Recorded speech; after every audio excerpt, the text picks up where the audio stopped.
At the edge of winter, the Bering Sea can change the shape of a ship.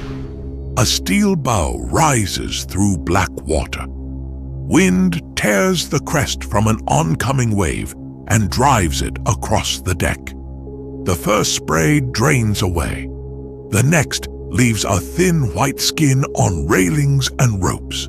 Then another wave strikes, and another. Each burst of seawater arrives as liquid. In air below freezing, part of it becomes solid before it can escape. Ice gathers around exposed fittings. It seals doors, thickens aerials, and turns every handhold smooth. The vessel is still moving, but it is carrying a new load, one built from the sea itself. That load does not always grow evenly. A bow meeting the wind may collect more than a sheltered stern. One side can take more spray than the other. Weight rises above the waterline, where it matters most. The ship sits lower. Its motion changes. A roll that once returned easily may begin to linger. On deck, every ordinary task becomes slower. Boots search for grip. Gloves strike at frozen latches. Ice broken from one rail returns on the next wave. The work is repetitive because the process is repetitive. Spray, impact, drainage, freezing. Each cycle small until the accumulation is not. No single number can describe the danger. Air temperature matters. So do water temperature, wind speed, wave shape, heading, speed, and the design of the vessel. A large ship with high sides meets the spray differently from a low fishing boat. Even a hull chilled over many days can alter how quickly water freezes against it. This is why icing forecasts are guides, not verdicts. They reduce a complicated encounter to the strongest signals, while mariners must read the actual sea around them. When conditions turn against a vessel, a crew may alter course or speed to reduce spray. That can trade exposure against time and distance. Ice may still need to be cleared where work can be done safely. Survival is not a triumph over the Bering Sea. It is an adjustment to its terms. Beyond the wake, the horizon has disappeared. Wind, ocean, and cold have joined into one moving system. In winter, storms frequently travel along the Aleutian chain. The broad pressure pattern known as the Aleutian Low intensifies in winter. Traveling systems mix the upper ocean, drive waves across open water, and carry cold air over a surface that may still be unfrozen. Where wind and current push sea ice together, flows collide and ridge. Elsewhere, the pack opens into dark leads. The boundary is never a fixed white wall. It advances, breaks, drifts, and reforms. South of it, cold air can sweep across open water. North of it, the ice changes how ocean and atmosphere exchange heat. To a ship, these are hazards measured hour by hour. But the same winter is also doing slower work. As seawater freezes, salt is pushed into the water below. As ice later retreats, cold meltwater helps leave a seasonal signature on the shallow shelf. Winds that threaten a deck also mix water and move nutrients. The ice that closes one route creates habitat along another. Nothing here acts alone. So the first question is not simply how life survives a hostile sea. It is how danger and abundance can emerge from the same machinery. To answer it, we must pull back from this frozen deck and see the boundaries that give the Bering Sea its power. An arc of islands lies to the south, 2 continents to either side, and a narrow opening to the north, where one ocean reaches toward another.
From the height of a winter storm, the Bering Sea seems to have no edges.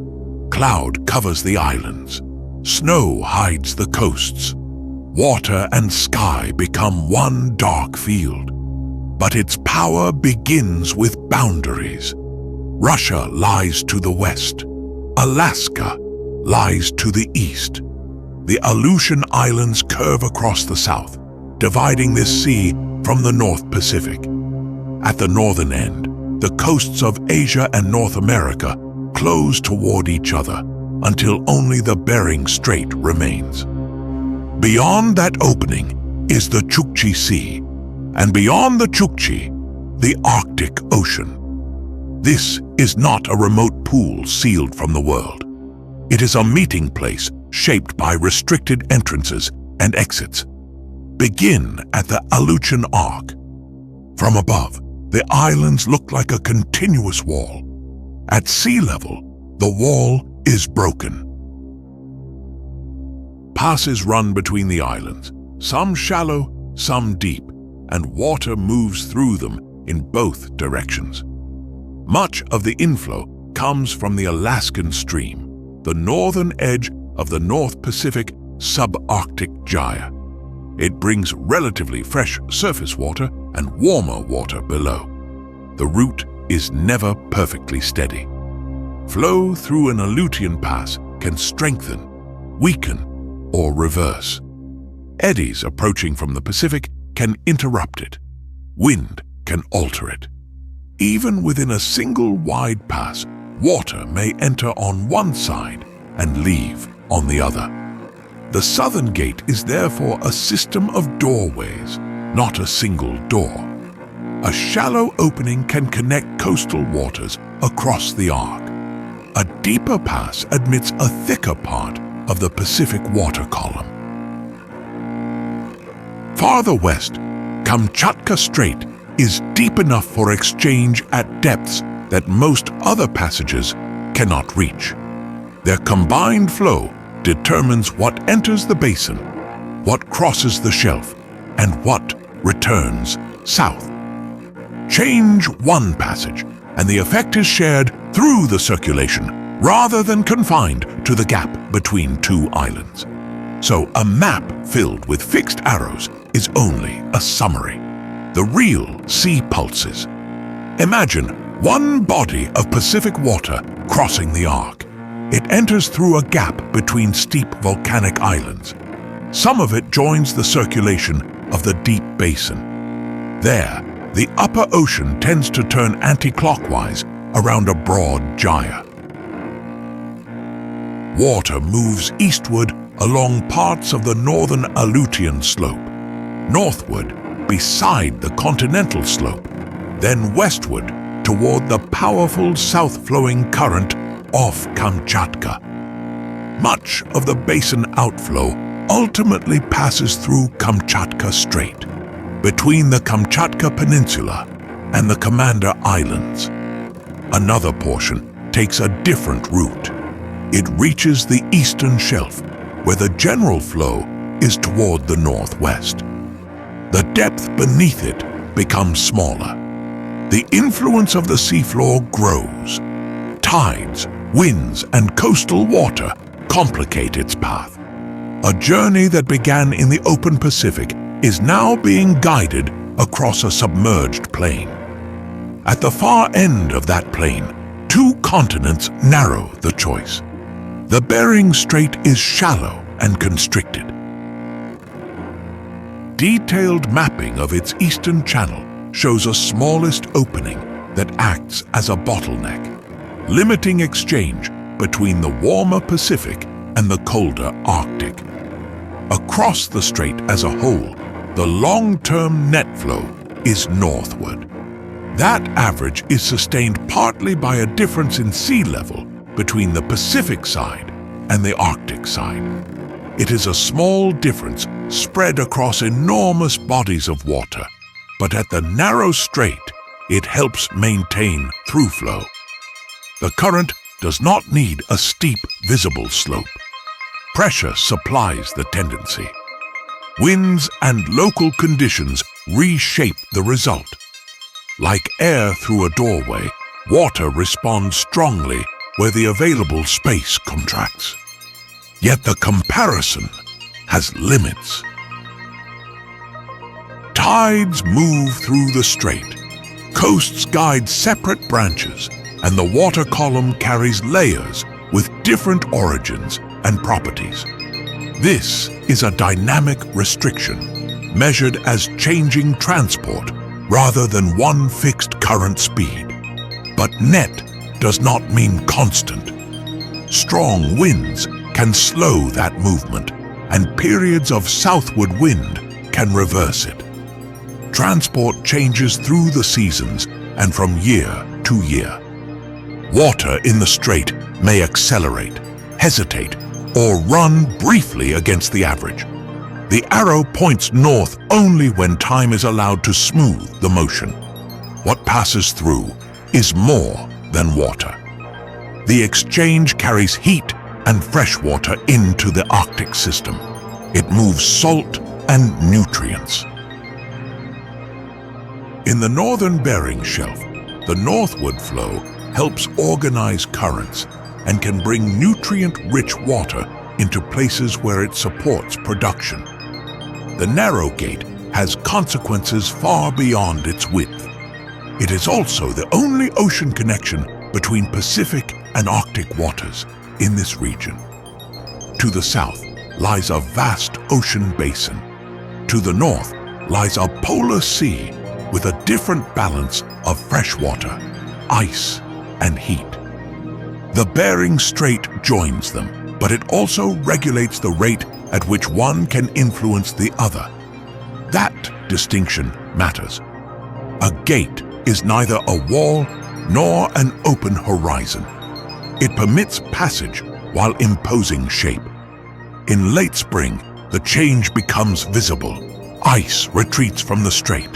Dark water opens between the coasts. A lead widens, then joins another. Through that moving surface, the long-term transport remains net northward, although winds can briefly reverse the current. The passage may look empty, yet the water carries a physical history.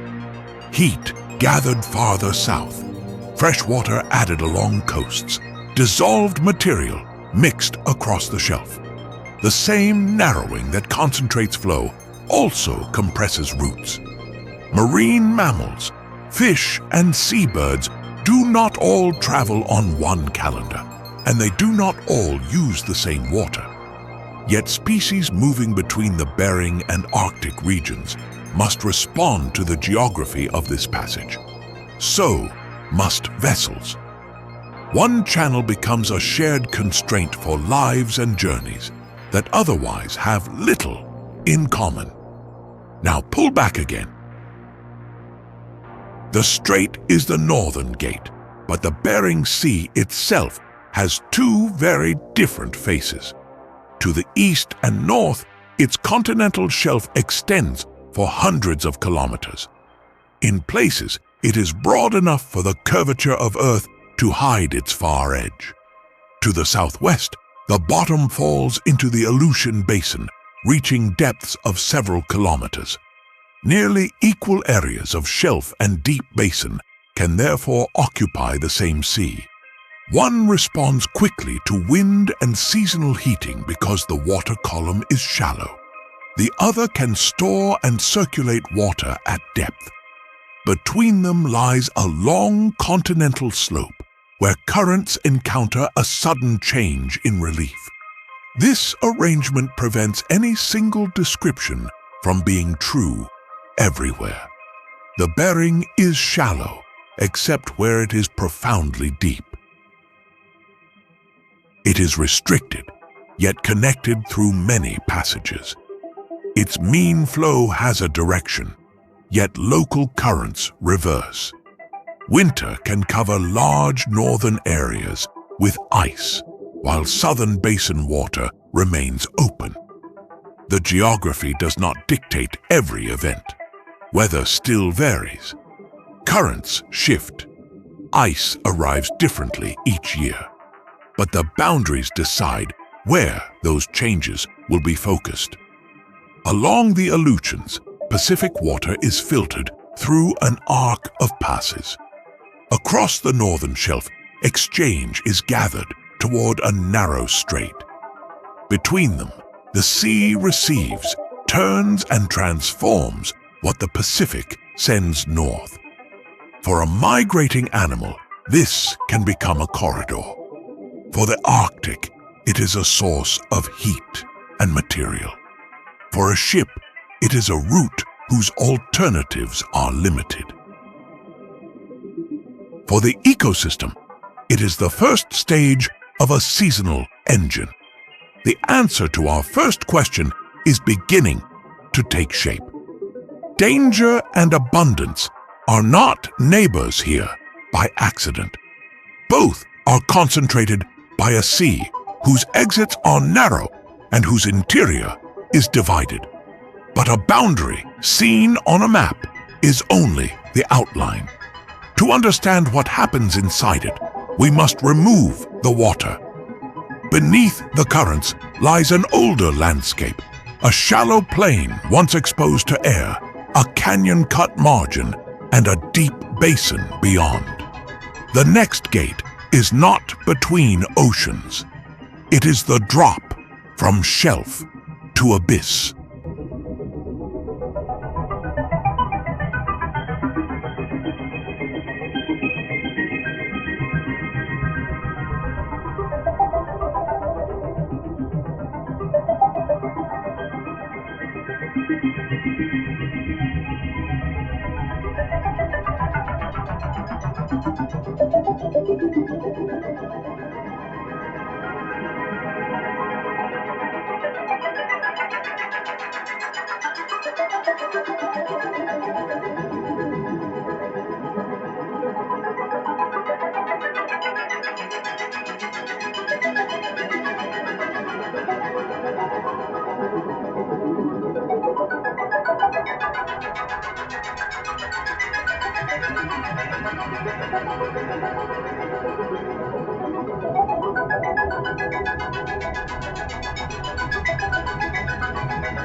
Remove the color from a map of the Bering Sea, and another world appears.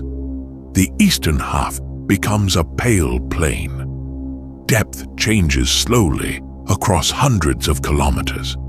Then the contours draw close together. The bottom pitches down through a margin cut by submarine canyons, and the pale shelf gives way to the dark floor of the Aleutian Basin. One sea contains both landscapes. Trace a line westward from the Alaska coast. For a long distance, each new contour adds little depth, 50 meters, 100, then 200 near the outer shelf. Continue, and the lines crowd against the slope before spreading across the basin floor thousands of meters below. The horizontal journey is immense, yet the decisive vertical change is concentrated near the margin. This is why a flat map conceals so much. The greatest boundary in the Bering Sea is underwater. On the broad eastern shelf, much of the water is less than 200 meters deep. The shelf extends more than 500 kilometers in places. Across the west, beside Russia, it is far narrower. Beyond the continental slope, the deep basin descends to roughly 3.5 kilometers. This is not a minor change of depth. It changes how the sea behaves. Over the eastern shelf, wind mixes surface water. Tides mix near the bottom. In the shallow coastal domain, these forces can mix the water column vertically. Material sinking from the sunlit surface has a much shorter distance to travel before reaching the shelf sea floor than the deep basin floor. A short Bering storm principally mixes the upper ocean. The distinction is not that all shelf water always mixes from top to bottom. Layers can still form, especially when surface water is freshened or warmed. Mixing structure varies by depth domain. Wind can mix the surface while tides mix nearer the bottom. A layer of cold bottom water can remain beneath warmer summer water. Later, strong winds may erode part of that separation. Every outcome depends on timing, location, and the water already present. In deep water, the surface can be mixed, while the layers below remain far removed from the weather. Currents can follow the basin rim and continental slope. Water properties carried through the Aleutian passes can persist below the reach of a single gale. Between these domains stands a submerged escarpment. USGS surveys describe a continental margin nearly 1,300 kilometers long, separating the shallow Bering Shelf from the Aleutian Basin. In its central province, canyons cut steeply through the slope. Sediment has traveled through this relief, building fans at the base over geological time. Follow one canyon downward. Its head begins near the outer shelf, where the bottom only gradually deepens. The walls close. The grade steepens. Daylight above remains unchanged, but beneath the surface, the ground is falling away. By the time the canyon reaches the basin, the shelf has become a distant ledge. The image feels permanent. It is not. Sea level has repeatedly changed the visible boundary between land and water. During the last glacial period, enormous volumes of water were held in ice sheets on land. Global sea level fell. Areas of today's shallow Bering Chukchi shelf emerged into the air, joining parts of Asia and North America across a region known as Beringia. The present strait was land. The northern Bering was not the same coastline seen today. Low plains, rivers, ponds, and lakes occupied ground now hidden below the sea. Plants, animals, and people could move across this wider connection, though the exact environments and routes changed through time. It is tempting to fill that lost landscape with certainty. One continuous grassland, one migration path, one decisive moment when ocean replaced land. The evidence is more careful. Some knowledge comes from exposed ground in Alaska and Russia, and from Bering Sea islands. Some comes from fossils, pollen, and other records. Now researchers are also sampling the drowned surface itself. During a 2023 research cruise, scientists collected sediment cores from small submerged basins on the shallow shelf. In those cores, marine sediment lay above older lake sediment.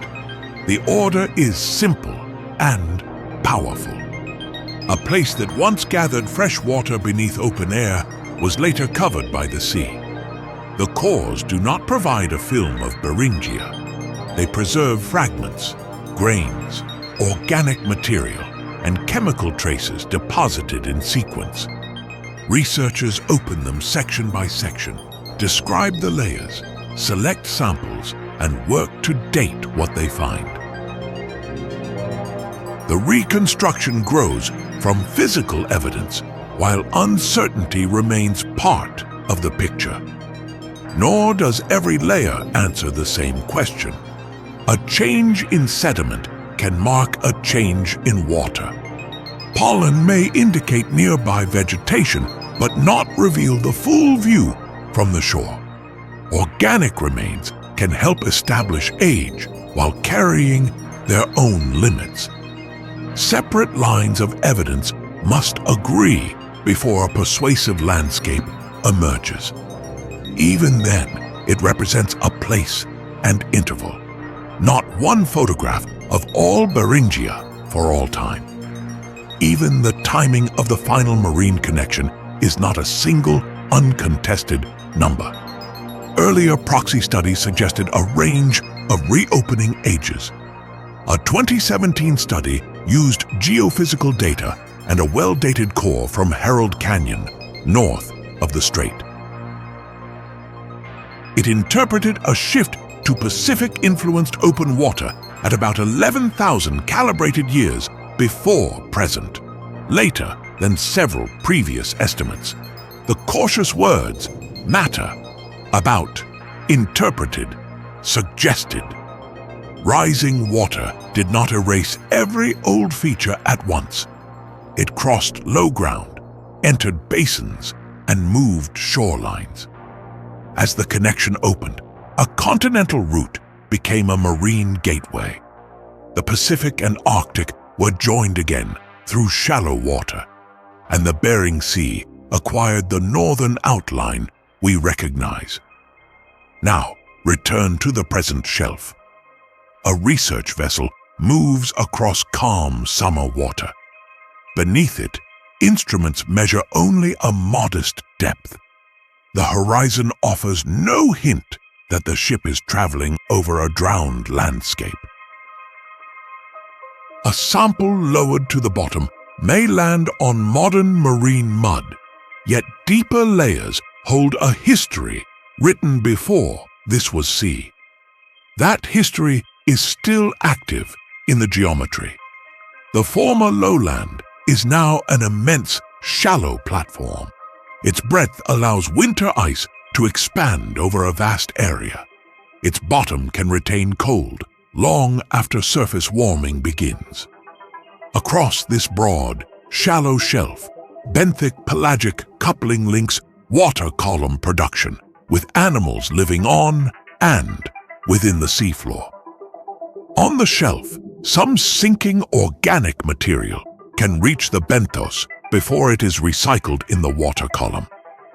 Over the basin, the same descent is longer, and more can be transformed or consumed on the way. This does not divide the sea into a productive shelf and an empty deep. It creates different routes by which energy moves through each. At the outer edge, everything changes quickly. Nutrient-rich basin water meets the slope. Currents are guided along contours and disturbed around canyons. The shelf break becomes a long frontier between two physical regimes, not a line drawn for convenience. Waves change too as they encounter shallow water. Their interaction with the bottom grows stronger. Their speed, spacing, and form can alter, but the effect depends on depth, wave period, direction, and local relief. Shallow does not make every part of the shelf equally dangerous, just as deep does not make the basin calm. The seafloor sets conditions. It does not write every outcome. Wind still decides how energy arrives. Currents decide what is carried. Sunlight and ice decide when the surface can bloom. Animals choose among habitats whose suitability shifts from season to season. Geometry is the stage on which those decisions become concentrated. Seen this way, the drowned shelf is not merely a remnant of the past. It is one of the main machines of the living sea. Its broad, shallow water can be cooled to the bottom. Organic matter can reach benthic communities before all of it is consumed above. Its northern edge funnels flow into the Bering Strait. Its outer edge places deep nutrients beside a sunlit platform. And each winter, part of this old plain is covered by a new, moving surface. Sea ice returns across water where ancient lakes once lay. The land bridge record shows that parts of this shelf stood above sea level during the last glacial low stand. The next chapter asks what happens now that winter repeatedly claims it, not as land, but as a sea built and rebuilt by ice.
The first ice does not arrive as a continent.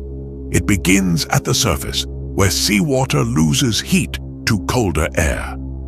Tiny crystals form. They drift like needles and plates, stirred by waves that prevent them from joining. From a distance, the water still looks open. Up close, its texture has changed. As cooling continues, the crystals gather. The surface becomes oily, then granular. Small pieces collide and freeze together. Wind presses them toward other pieces.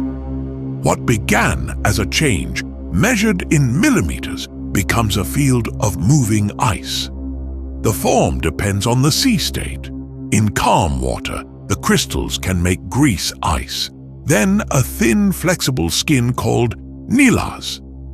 In rough water, they collect into slushy disks. Waves bump these pancakes together, building raised rims around their edges. The disks may raft one over another before cementing into a rough sheet. Growth continues beneath that sheet, where crystals extend downward into the water. A smooth beginning and a turbulent beginning can produce ice with very different shapes. This is the beginning of a seasonal transformation across the Bering Shelf. Sea ice is frozen ocean water, but it is not simply seawater made solid. Salt complicates the change. In water with typical polar salinity, freezing begins below 0 Celsius. Ice crystals favor water molecules, leaving much of the salt in concentrated liquid brine. Some brine remains trapped in pockets.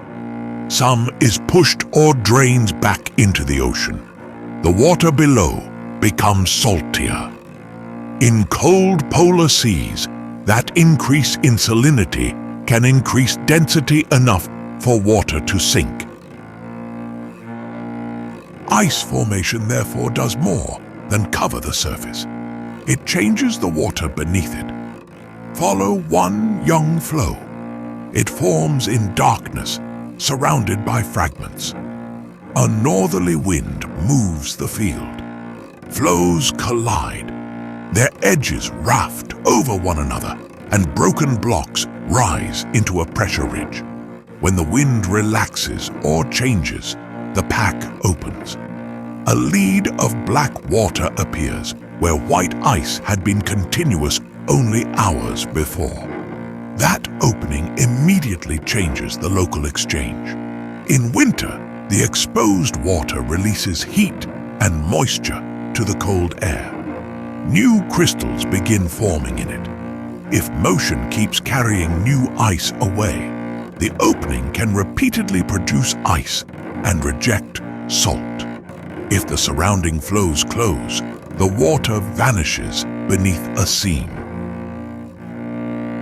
A lead is therefore both absence and activity, a temporary break in the cover where freezing, atmosphere, and ocean meet directly.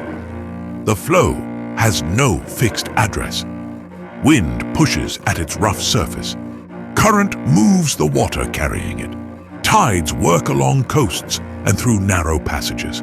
Ice can converge, spread, fracture, and turn. A satellite image captures one instant, not a permanent boundary. This mobility is essential to understanding the Bering Sea. The ice edge is not a latitude line that advances at a constant speed. Its position responds to weather, ocean temperature, and circulation. One winter can look very different from the next. Even within one season, a storm may drive ice southward in one place and open water farther north in another. The surface also changes the exchange between sea and sky. Dark open water absorbs much of the sunlight that reaches it. Ice reflects far more. Snow can reflect more again, while also insulating the ice beneath. Leads release heat and moisture differently from the surrounding pack. A mosaic of snow, bare ice, and open water therefore behaves differently from a uniform sheet. The insulation has two directions. By slowing heat loss from ocean to air, ice can reduce the rate of further growth beneath it. Snow adds another barrier, so a snow-covered floe may grow more slowly than bare ice exposed to the same cold. In spring, that snow can also delay melt. Thickness is not simply a record of air temperature. It is the accumulated result of weather, snow, motion, and ocean heat. Beneath that mosaic, light is divided too. Snow and thick ice can greatly reduce what enters the water. Thin ice and openings admit more. Algae may grow within or beneath the ice when conditions allow, but winter is not one continuous bloom. Light, nutrients, snow, and timing all set limits. For months, the floe travels within this shifting architecture.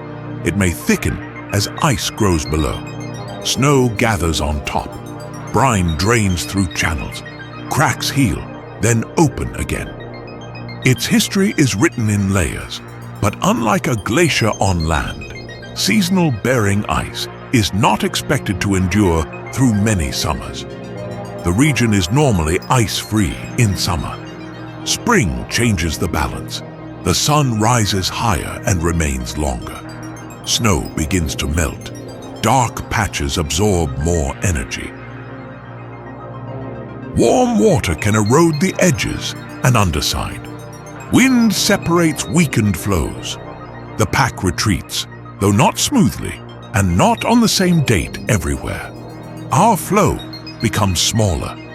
A ridge collapses into rounded blocks. Meltwater runs through cracks. At last, the piece that began as scattered crystals returns to the sea. The white surface is gone. Its work remains. Across the eastern shelf, winter cooling and the seasonal ice cycle help leave dense, cold water near the bottom. Surface water warms after the ice retreats, but the shallow shelf can preserve a colder layer below. By summer, a vessel crossing blue open water may be sailing above winter water. NOAA defines the cold pool using a clear threshold, the total area with bottom temperature at or below 2 degrees Celsius. Research vessels measure temperature at stations during the Eastern Bering Sea Bottom Troll Survey, building a map of where that cold water remains. The map is assembled point by point, not observed as one object. Survey vessels cross a fixed regional grid, sampling fish and invertebrates while recording surface and bottom temperature. The resulting stations show both the biological catch and the water in which it was found. Repeating the survey makes comparison possible, though weather, sampling coverage, and the exact survey footprint must still be read with the data. On deck, summer work proceeds beneath long daylight. A sensor descends through a warmer surface layer. The numbers fall as it approaches the bottom. At one station, the reading enters the cold pool range. At the next, it may not. Over weeks, many points become a regional picture. The boundary on that picture is not a wall in the ocean. A fish does not meet a vertical line painted at 2 degrees. The threshold is a scientific definition used to compare extent across years. Real temperature changes continuously, and animals respond according to their own tolerances, food, and life histories. Even so, the cold pool can shape the ranges and movement of fish, crab, and other bottom-dwelling species. It can help separate communities associated with colder Arctic conditions from those associated with warmer subarctic water. Where it lies matters to both predators and fisheries. And where it lies changes. No 2 winters deliver exactly the same ice. Winds differ. The ocean enters winter with a different store of heat. Snow can insulate ice and slow its growth. Currents import and remove water. The timing of retreat alters how long cold conditions persist. These controls interact, so it would be wrong to claim that ice alone draws every cold pool boundary. The summer survey preserves that uncertainty rather than hiding it. Each year adds another measured pattern. Comparisons reveal expansion, contraction, and displacement. The cold pool is not a permanent object. It is a recurring consequence of the seasonal system. Now, the Bering Shelf can be seen in a new way. Winter does not merely place a lid on the sea and then lift it. Freezing rejects salt. Moving ice rearranges openings and ridges. Snow and ice change reflection, insulation, and light. Retreat helps set the timing of spring conditions. Cold water remains near the bottom after the surface has opened. The result is structure, white and dark at the surface, fresher and saltier water, warmer layers over colder ones, habitats moving across the shelf. Ice turns one body of water into a sequence of seasonal worlds. That sequence will eventually feed blooms and migrations. But first, it must survive the force that most rapidly rearranges it. The flow formed in calm water. It did not stay there. Farther south, along the Aleutian storm track, pressure is falling. A new wind begins to cross the shelf, gathering energy with every kilometer of fetch. Ice has built the winter landscape.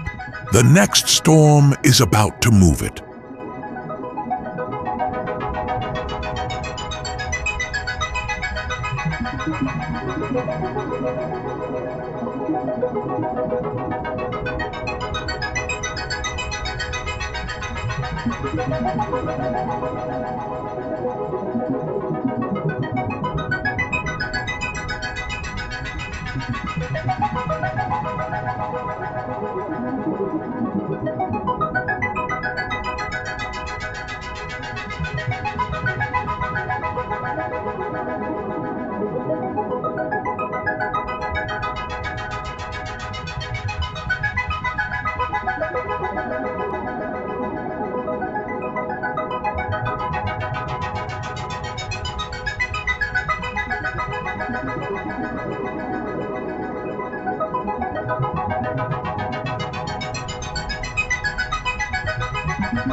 On a weather chart, the danger begins as a set of curves. Lines of equal pressure bend across the North Pacific.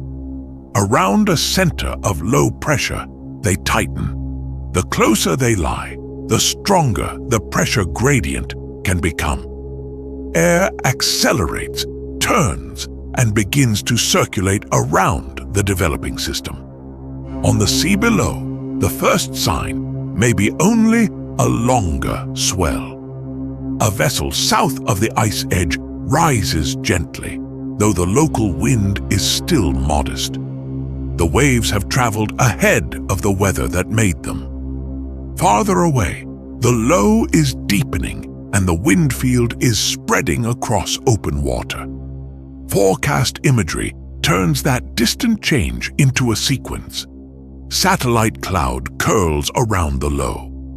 Buoys and ships report pressure, wind and waves from scattered points.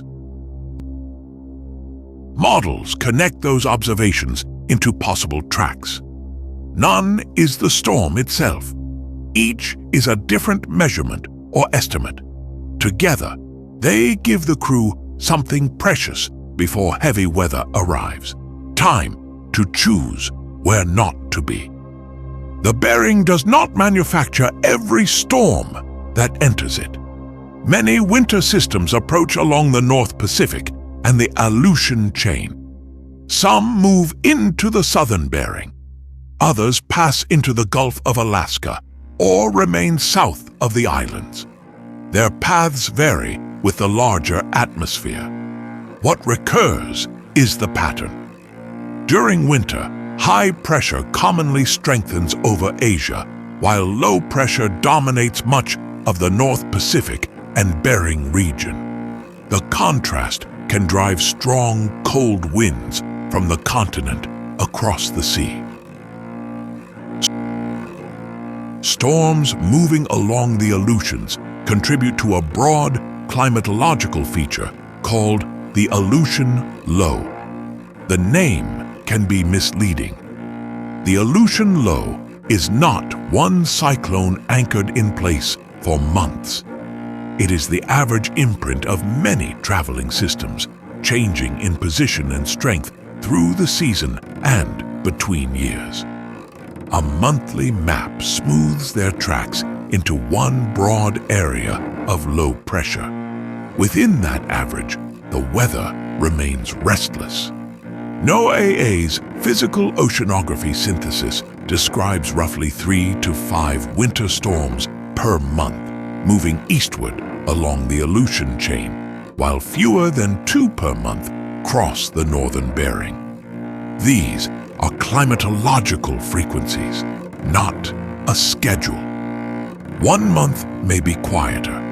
Another may bring systems close together. When storms follow one another, the sea may have little time to settle. A new wind meets waves left by the previous system. Swell can arrive from another direction. The surface becomes a crossing field of energies with different histories. Now, the wind reaches our vessel. It presses on the exposed hull and superstructure. It also transfers energy into the water. Small ripples roughen the surface, giving the air more purchase. With time and distance, waves grow. The distance over which wind blows across water is called fetch. A stronger wind, a longer fetch, and a longer duration can support larger waves, but none acts alone. Wave growth is also limited. A short burst cannot instantly build the sea associated with hours of sustained wind. A wind blowing toward a nearby coast runs out of open water. A moving storm changes the direction and length of its effective fetch as it travels. This is why the largest water on screen cannot honestly be explained by wind speed alone. The history of the wind field is part of every wave. The basin offers long stretches of open water. A storm crossing them can work on the surface for hundreds of kilometers.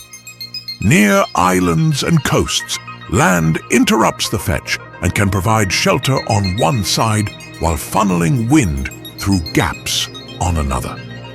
Over the shelf, changing depth alters waves as they approach shallower ground. Direction matters as much as magnitude.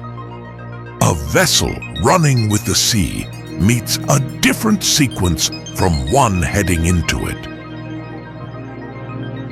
Waves approaching broadside create another motion again. The same forecast wind can produce different exposure according to route, speed, heading, and hull.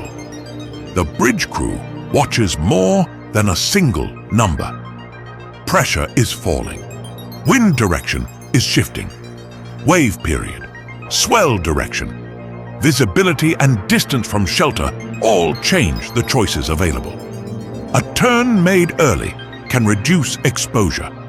A turn made late may ask the vessel to cross a sea that has already grown. Cold adds another process. Behind some winter fronts, frigid air moves from land or ice over open water. The temperature difference creates unstable air and strong exchange at the surface. Wind lifts wave-generated spray into that cold air. Droplets strike railings, decks, masts, and working gear. If enough heat is removed, part of the water freezes. The sequence is familiar from the opening: spray, impact, drainage, ice.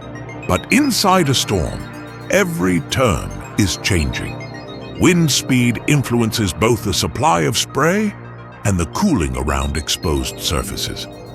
Air temperature affects how rapidly droplets lose heat.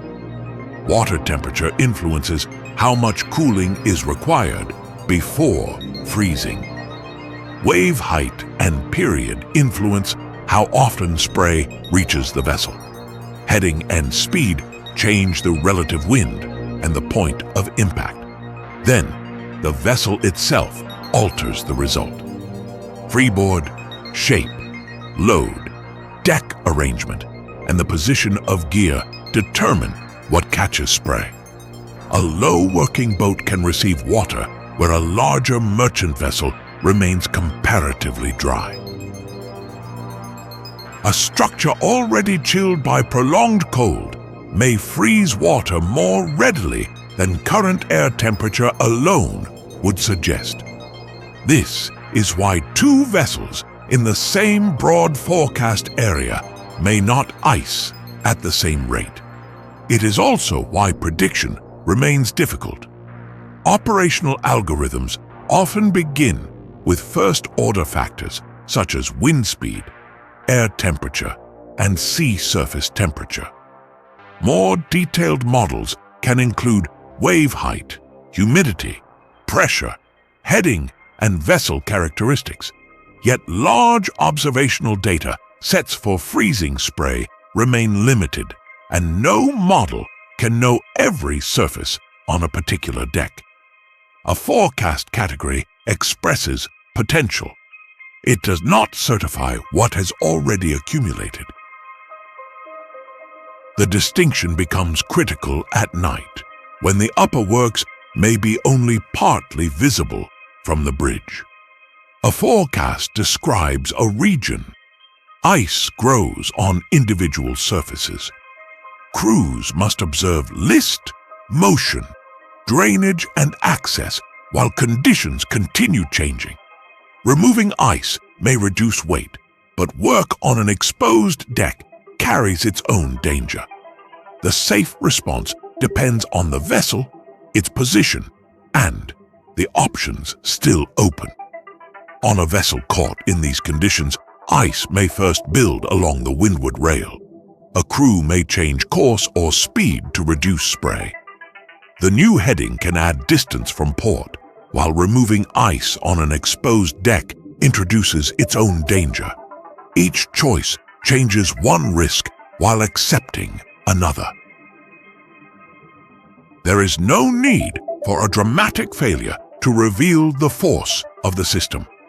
The story is in the narrowing margin, less stability, poorer access, reduced speed, more fatigue, fewer comfortable routes. Heavy weather becomes dangerous through accumulation, in the sea state, on the vessel, and in the decisions still available. Then, gradually, the pressure rises. The center moves away. Wind falls below the force needed to keep building the same waves, although swell continues after the air has eased. Spray reaches the deck less often. Ice remains until it is removed, or warmer conditions loosen it. The storm has passed, but its effects are out of phase with one another. This delayed response occurs below the surface too. Storm winds mix the upper ocean. They can deepen the surface layer and redistribute heat. On the shelf, sufficiently strong mixing can alter the separation between upper water and layers below. At the ice edge, wind can compact flows in one region while opening water in another. After the clouds leave, the sea is physically different from the one they covered. Calling this region a storm factory captures repetition, but not origin. The storms are part of a much larger North Pacific atmosphere. The Bering Sea receives them through the Aleutian corridor, then reshapes their effects through its own ice, coastline, shelf, and basin. Nor does one factor explain every dangerous event. A severe wind over short fetch may leave less wave growth than a weaker wind acting longer. Large waves in relatively mild air may not produce icing. Bitter air over sheltered water may produce little spray. Risk escalates when several conditions align. Pressure differences drive wind. Wind gathers waves. Waves deliver spray. Cold turns spray to weight. Vessel design and decisions determine where that weight collects and how it is managed. That chain is the storm's true architecture. It also completes the first answer of this film. The Bering's danger is concentrated by boundaries, depth, seasonal ice, and moving air. Yet those forces are not separate from the ecosystem waiting below. Wind that raises a dangerous sea also mixes the upper water. Storms can return nutrients toward light after a bloom has exhausted the surface. Ice moved by weather opens and closes access to the ocean. Energy that threatens a vessel can help reset the conditions for life. After the storm, daylight enters a calmer surface. From above, the water appears almost empty. Underneath, microscopic cells are waiting for enough light, and nutrients are waiting in the water column. Winter has built the layers. Weather has stirred them. Now the Bering Sea can turn light into food.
From high above the Bering Sea, spring can arrive as a change of color. A surface that seemed steel blue beneath the clouds begins to carry broad veils of green. The pattern may stretch for hundreds of kilometers, yet its makers are mostly too small to see.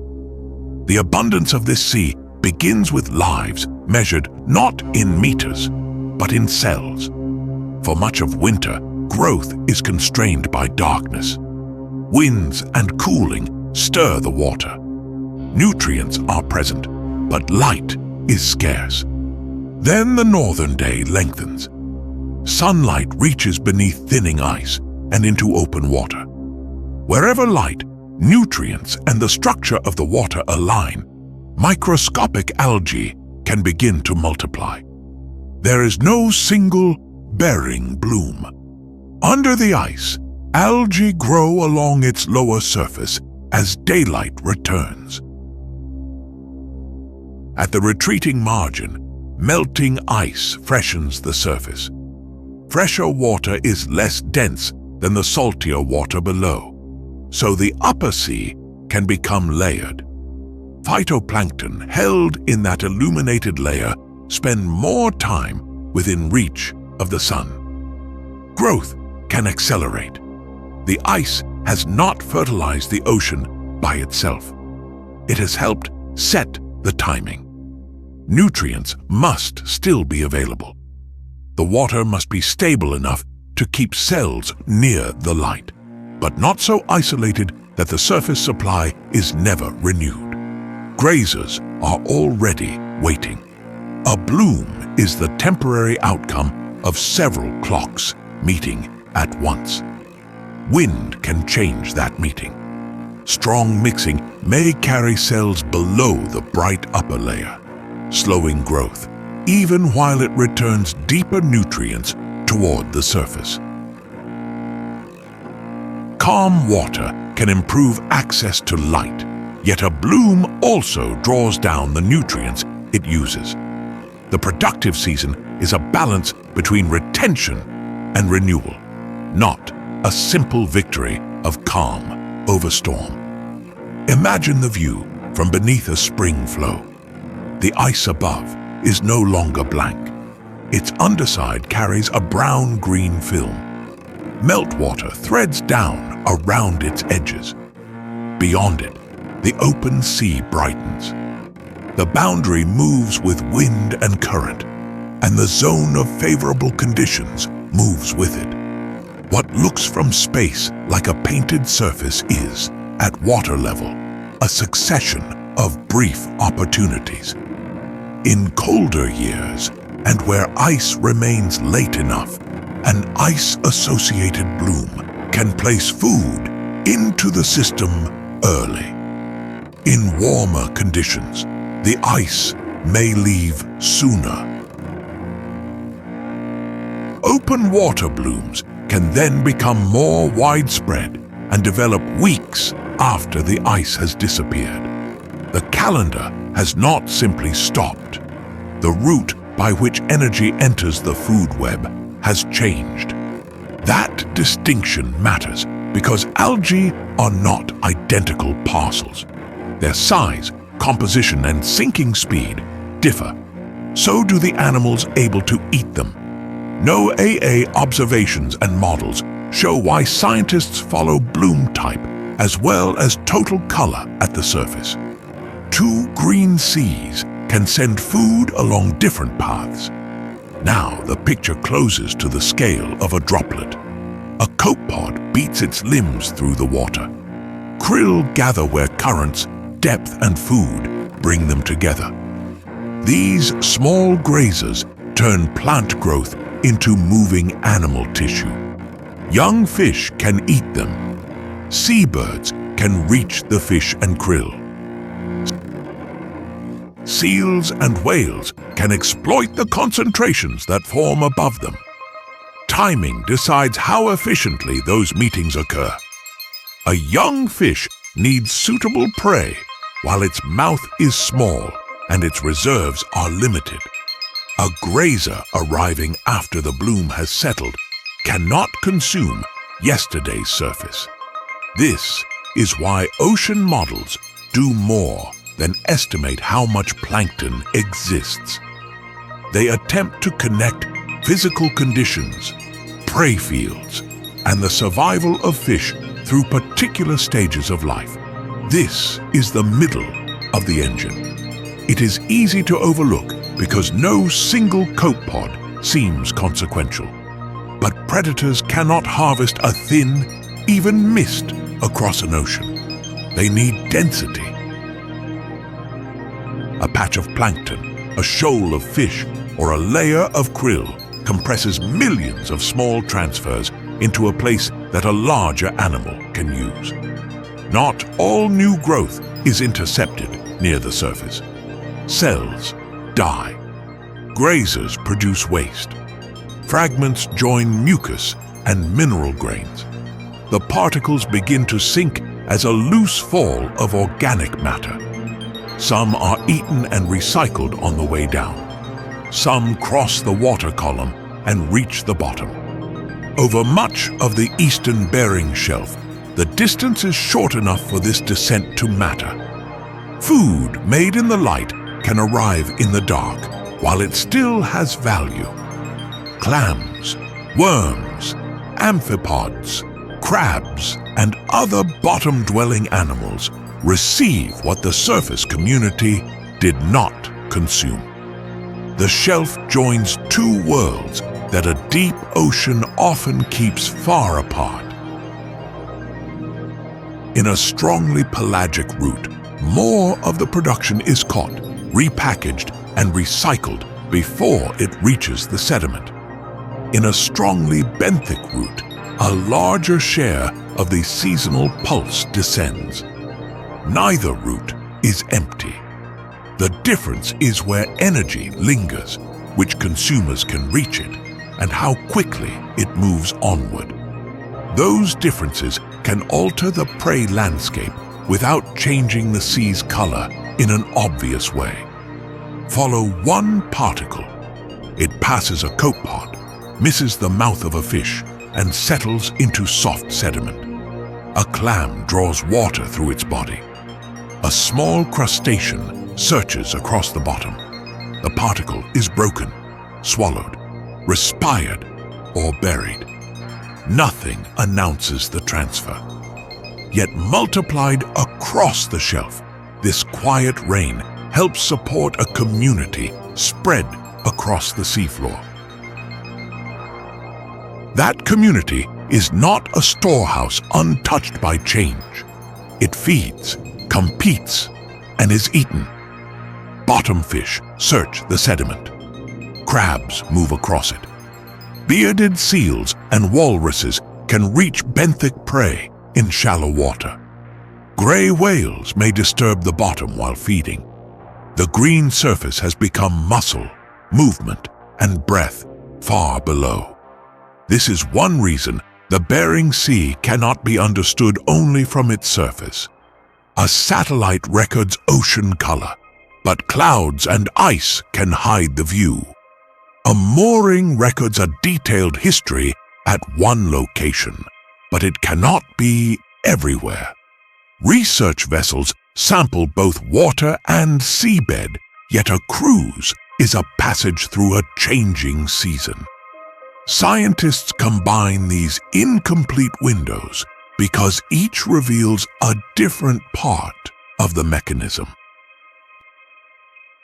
The same sea also has a productive outer margin. Along the shelf break, the shallow platform falls toward the deep basin. Nutrient-rich slope water can be brought toward the shelf, and mixing and upwelling helps sustain production in the band known as the Bering Sea Greenbelt. Here, the geometry introduced by the drowned shelf becomes biological. Along this margin, physical structure can make a feeding place without building a wall. Water parcels meet, turn, and shear past one another. Organisms able to swim only weakly may still be collected by the motion around them. Larger animals arrive because prey is more concentrated, not because the chart labels the boundary. The apparent intelligence of the gathering begins with physics. The view resets at that boundary. On one side lies water shallow enough for surface production and seabed life to remain closely coupled. Across the break, sinking particles travel through a deeper water column. Currents follow the margin, while eddies and meanders reshape exchange across it.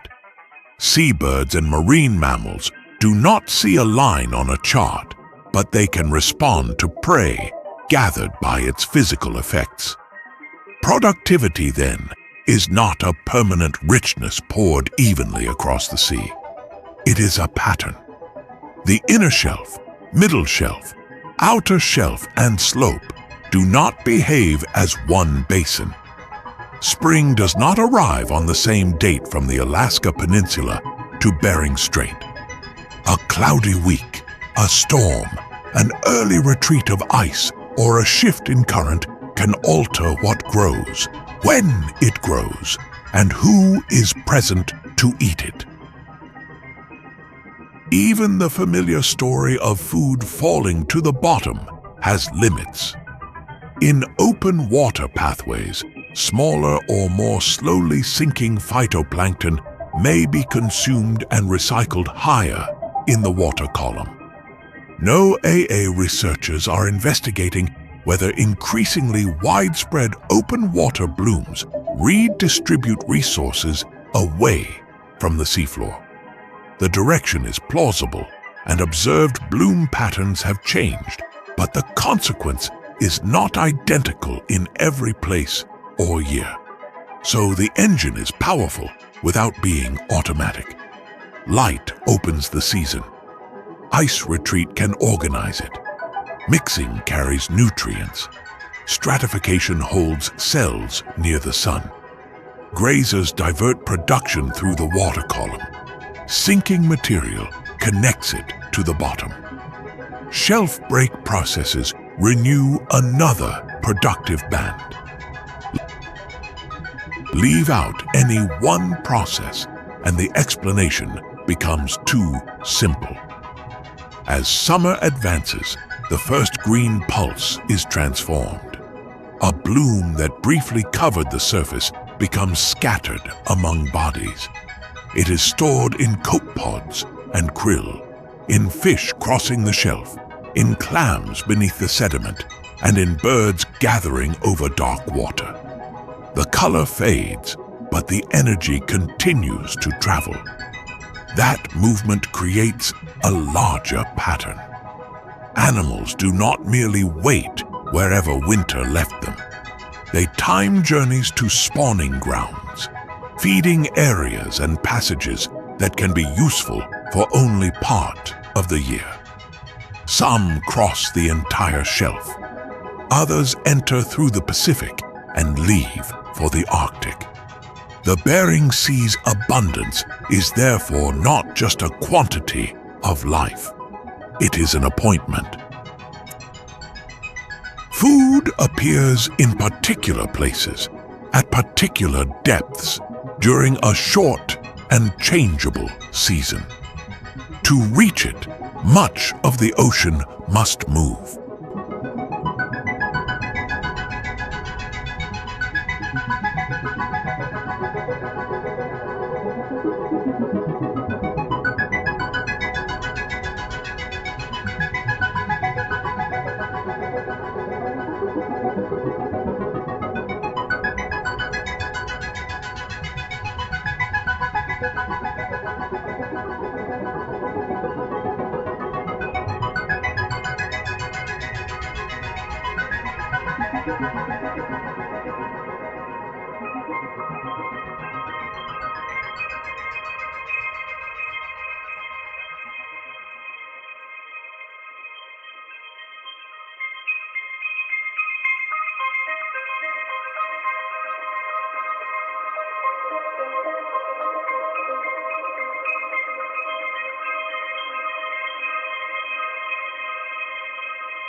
A dark lead opens through spring ice north of the Bering Sea. At first, it is only a seam of water. Then a white back rises inside it, breath hanging briefly in the cold air. Another follows. The passage is narrow, but the journey on either side of it can span an ocean. The Bering is often described as a destination because its summer food draws animals in. It is also a road. Pacific water moves north. Fish cross the shelf. Salmon leave rivers and later return. Whales that winter far away enter for a feeding season. Others pass through Bering Strait toward the Chukchi and Beaufort Seas. These journeys do not share one arrow. Each is tied to a population, a season, and a purpose. Some animals follow the moving ice. Some cross open water. Some seek a coastline, a bottom temperature, a spawning ground, or a prey field. The road is not laid upon the sea. It appears whenever conditions make travel worthwhile. Travel has a cost. Every kilometer consumes energy before the animal reaches its feeding or breeding ground. The reward must be seasonal enough to justify leaving, yet dependable enough to find again. Migration is the answer different species have evolved to a world where useful habitat does not remain in one place all year. In late winter, bowhead whales and belugas can occupy the Bering Sea near its northern ice. As spring opens recurring leads and fractures, they move north along routes that bring them to the strait. There, two continents stand close enough to funnel animals through the Pacific's only marine gateway into the Arctic. The scene is quiet at the surface. Ice shifts. A blow rises. The whale submerges, and its progress continues out of sight.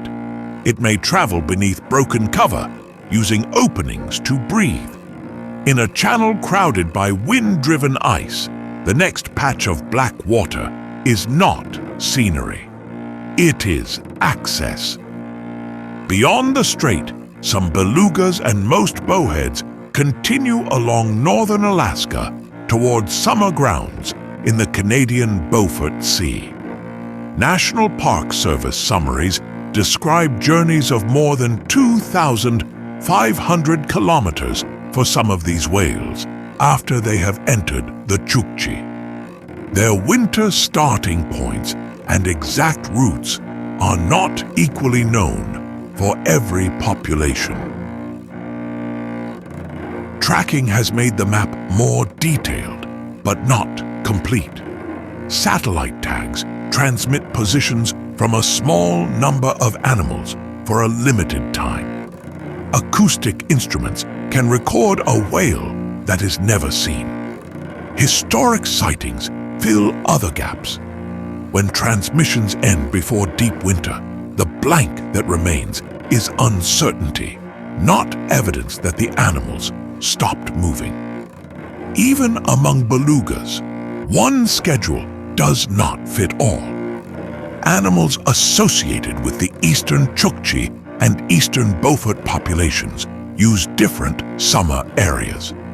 Tagged whales have revealed extensive movements across Arctic shelves and into deep basin water. The tracks clarify how individuals travel. They also warn against turning the nearest observed route into the route for the species. Farther south, another traveler approaches from the coast of North America. Eastern North Pacific gray whales leave wintering and calving waters off Baja, California. From midwinter into spring, they move north along a migration route that can extend into the northern Bering and Chukchi seas. Most of that stock feeds there in summer, though some remain along the Pacific coast. For a gray whale, arrival is linked to the shallow bottom. After thousands of kilometers, the northern Bering and Chukchi shelf becomes a feeding destination. The long road has ended for a while, where the broad shelf can support benthic prey. In autumn, eastern gray whales begin the southward passage again. The feeding season closes into travel, and travel leads toward wintering waters. A calf born in the warm, shallow lagoons off Mexico can make the northbound journey with its mother, entering a route followed by earlier generations, but experienced by that calf for the first time. The scale of that voyage is conspicuous because the whale breathes air and appears at the surface. A fish can make an equally decisive migration almost entirely unseen. Yellowfin soles spend winter in deeper areas west and southeast of the Pribilof Islands. As the season changes, adults move toward nearshore spawning grounds in Kuskokwim and Bristol Bays. The one-way journey can exceed 500 kilometers. In a year, the round trip may exceed 1,000. These flatfish do not trace the path of the whales above them. They remain tied to the eastern shelf and its bottom. Long-term surveys show that summer distribution varies among years, and bottom temperature can affect the timing of the spawning movement. Picture one sole lifting from the seabed. It swims a little, settles, then moves again. There is no leader and no visible lane. Yet across weeks, many adults shift eastward toward shallower water. A migration does not have to look dramatic, moment by moment. Its scale emerges when thousands of small movements point toward the same seasonal need. At the coast, the road enters fresh water. Yukon River Chinook salmon hatch within a watershed extending through Alaska and Canada. Juveniles migrate out to the ocean, where they grow and mature. Adults return to freshwater to reproduce, completing a life cycle that binds the Bering Sea to rivers far inland. At a river mouth, salt and fresh water fold into one another. A juvenile leaving the current crosses a physiological as well as a geographic boundary. Years later, an adult approaches from the opposite direction, carrying reserves accumulated at sea. The road has no fixed surface here. It is a transition the fish itself must make. The returning fish must find more than Alaska. Different runs lead toward the river systems in which they began. Their bodies carry ocean growth upstream. Their absence is carried too. Recent NOAA work on Yukon Chinook draws together information from freshwater, marine survival, harvest, and bycatch because no single stage explains the condition of every run. The uncertainty here is important. To call the sea a migration road is not to say that travel guarantees arrival. Survival can be affected at several stages, and the dominant pressure can change through time.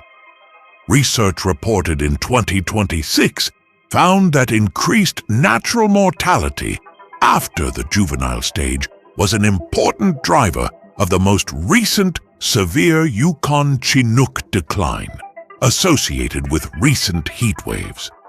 It did not erase the influence of earlier life stages. Now, pull back from the fish to the whole sea. The first map showed one whale track. The second added gray whales along the continent. The third placed sole across the shelf and salmon between river and ocean.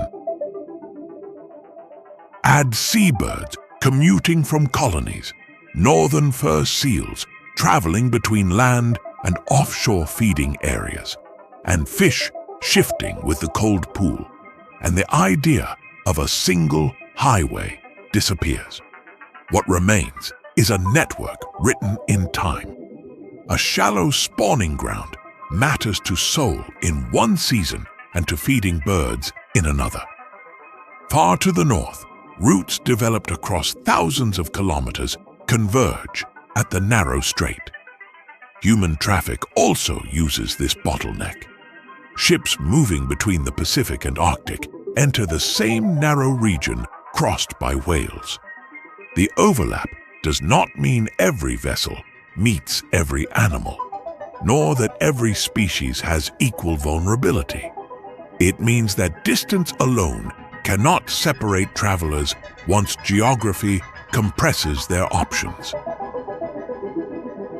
This is why a migration map must keep its dates. An arrow without a month can join places an animal never connects in one journey. A line without a population can make separate groups seem interchangeable. Even a point from a satellite tag represents one animal at one time, not a permanent corridor boundary. For the migrants, the Bering Sea is both passage and provision. A bowhead may cross its northern gate. A gray whale may stop over its shelf. A sole moves within it. A salmon carries the sea into a river. The same productive machinery serves each animal differently because each arrives with a different body and a different calendar. By late spring, the road itself is moving. The ice edge retreats. Leads widen. Prey gather where light, water, and the shelf have made them accessible. Travelers that reach the region now face a finer decision. Not only where to go, but where to rest and feed along a boundary that may shift from one day to the next. There, on broken ice above shallow water, migration becomes a series of immediate choices. A seal hauls out, a walrus dives, birds descend into open water. The road has delivered them to an edge, and the edge is alive.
flow turns slowly in dark water. Its upper surface holds a group of Pacific walruses, close enough for their bodies to form one warm, rust-colored mass. At the edge, a female raises her head. Then she slides forward and disappears. The ice remains above. The feeding ground lies below. This is why the ice edge attracts life. It places two habitats beside each other. The flow offers a place to rest in air. The water gives access to prey. Over a shallow shelf, a diving animal can move between the two without returning to a distant coast.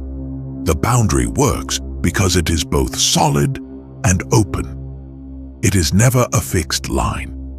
Wind can compress flows into rough pack or pull them apart into leads. Current carries the whole field. Melting alters it from above and below. On a chart, the edge may be drawn as a contour for one day. To an animal, it is a shifting field of platforms, openings, and distances. Pacific walruses are fitted to exploit that field. They live in the Bering and Chukchi seas and feed chiefly on clams and other seafloor invertebrates. Although capable of deeper dives, they usually feed over continental shelf water less than about 80 meters deep, where benthic prey are more accessible. The flow above is more than a raft. It can carry resting animals across dispersed prey patches. A walrus leaves the ice, descends through green-brown water, and reaches the sediment. Sensitive whiskers and the snout work close to the bottom. The animal searches, disturbs the mud, and draws soft prey from it. In one short feeding interval, a walrus may consume many clams. Across repeated dives, its foraging disturbs the seabed. Sediment is mixed. Shells and uneaten fragments create opportunities for scavengers.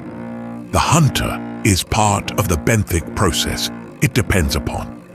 That feeding style turns the immense shelf into a landscape of patches. One area may hold abundant clams within easy reach. Another may offer little return for the same dive.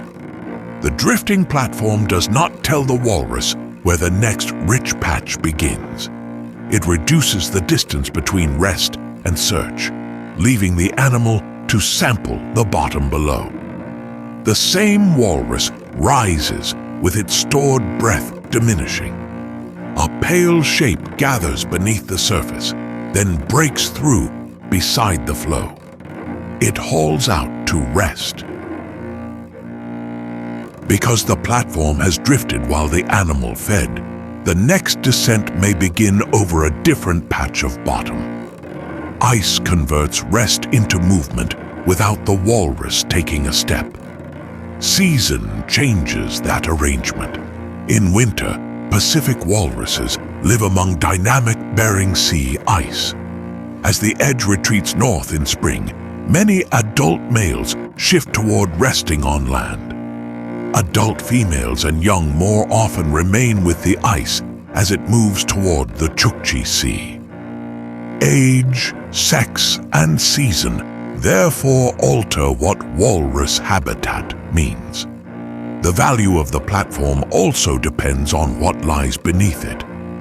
North of Bering Strait, when summer ice retreats from the shallow Chukchi Shelf over the deep Arctic basin, a walrus may remain near ice, but lose easy access to its preferred bottom prey. Or it may rest on land and travel out to feed. This mechanism is clearest north of the strait, in the Chukchi Sea. The ice serves bearded seals differently. These large seals occupy relatively shallow, seasonally ice-covered waters. Their long facial whiskers help them locate food along the bottom. and suction feeding allows them to take soft-bodied benthic prey. Their useful world is ice positioned within diving reach of the seabed. In early spring, a female hauls out on annual pack ice to give birth to a single pup. Nursing happens on the floe. Yet the pup does not remain only on top. Within days, it enters the water and begins developing the diving ability it will need. The platform is nursery, resting place, and threshold. A male bearded seal may be heard before he is seen. Underwater calls form part of breeding behavior during the season when females use the ice for pups. Sound travels through the water beneath a landscape that appears almost empty from the air. The edge is not silent. Much of its activity is simply hidden below the surface. Now another shape lies alone on a clean white pan.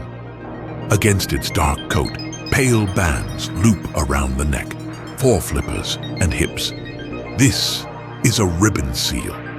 It is strongly associated with seasonal pack ice during whelping, breeding, and molting, yet it does not remain on the ice throughout the year.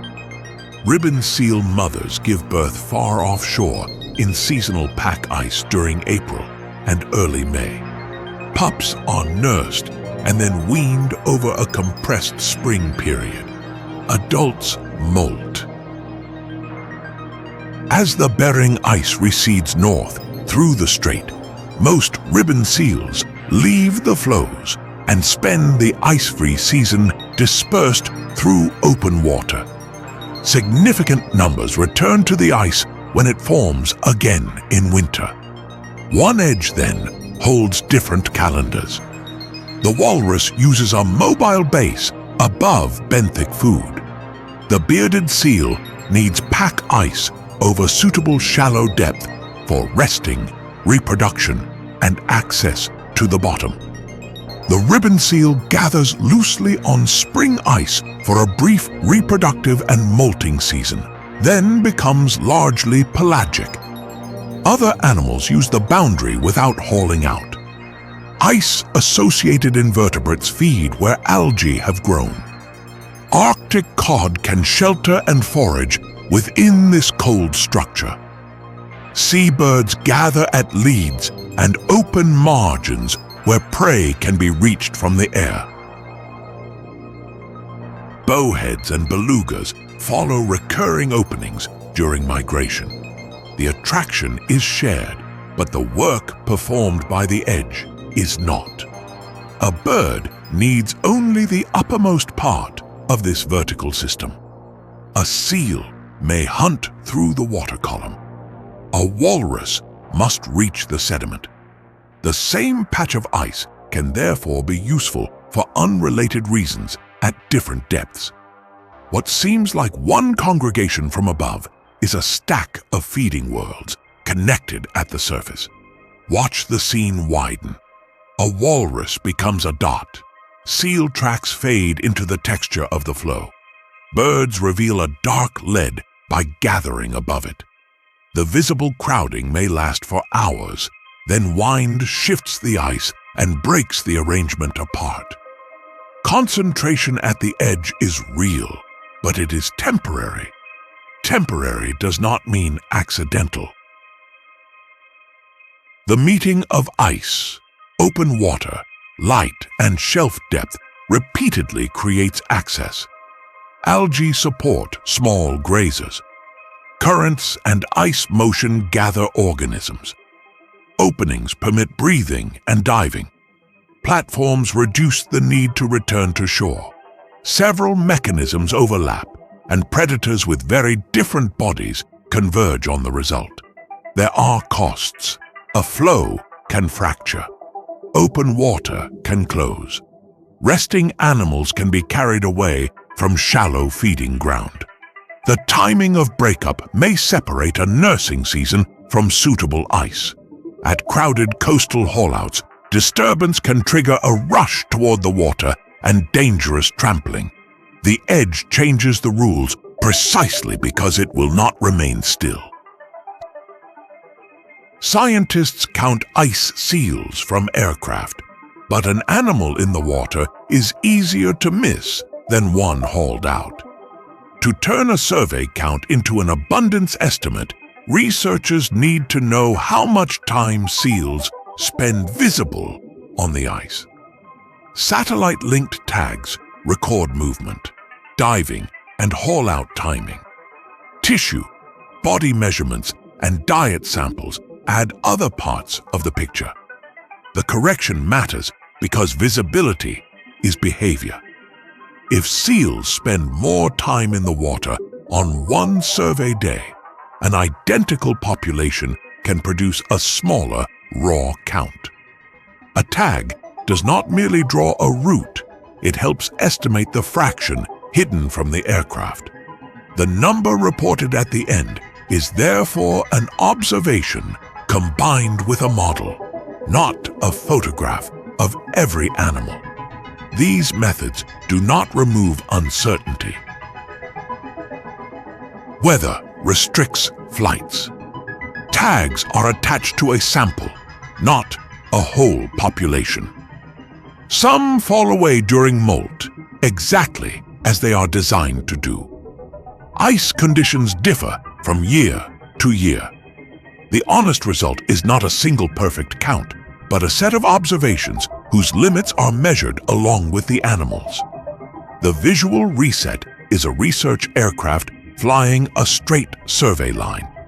Below, the ice is fractured into thousands of white shapes. Somewhere among them, a seal is almost indistinguishable from shadow.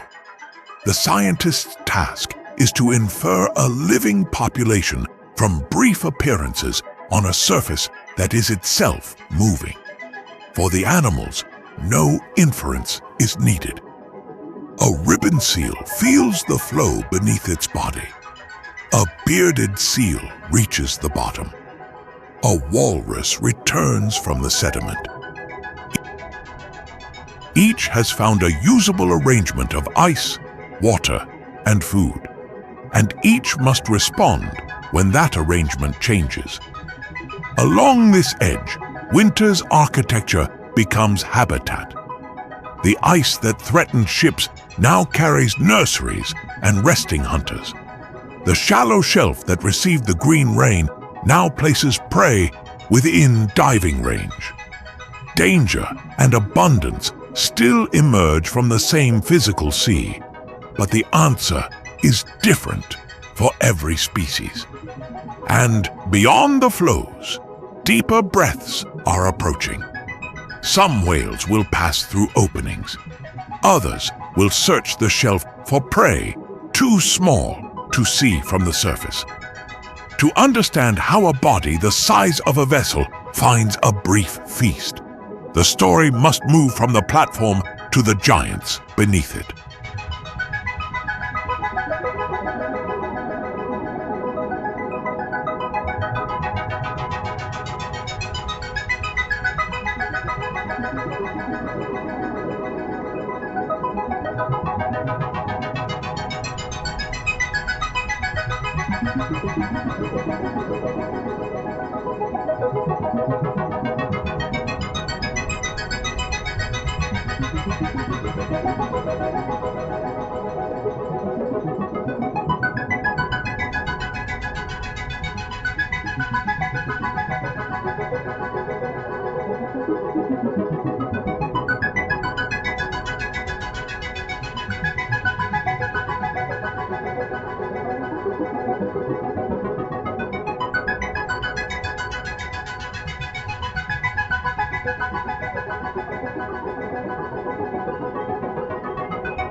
Fog closes the horizon.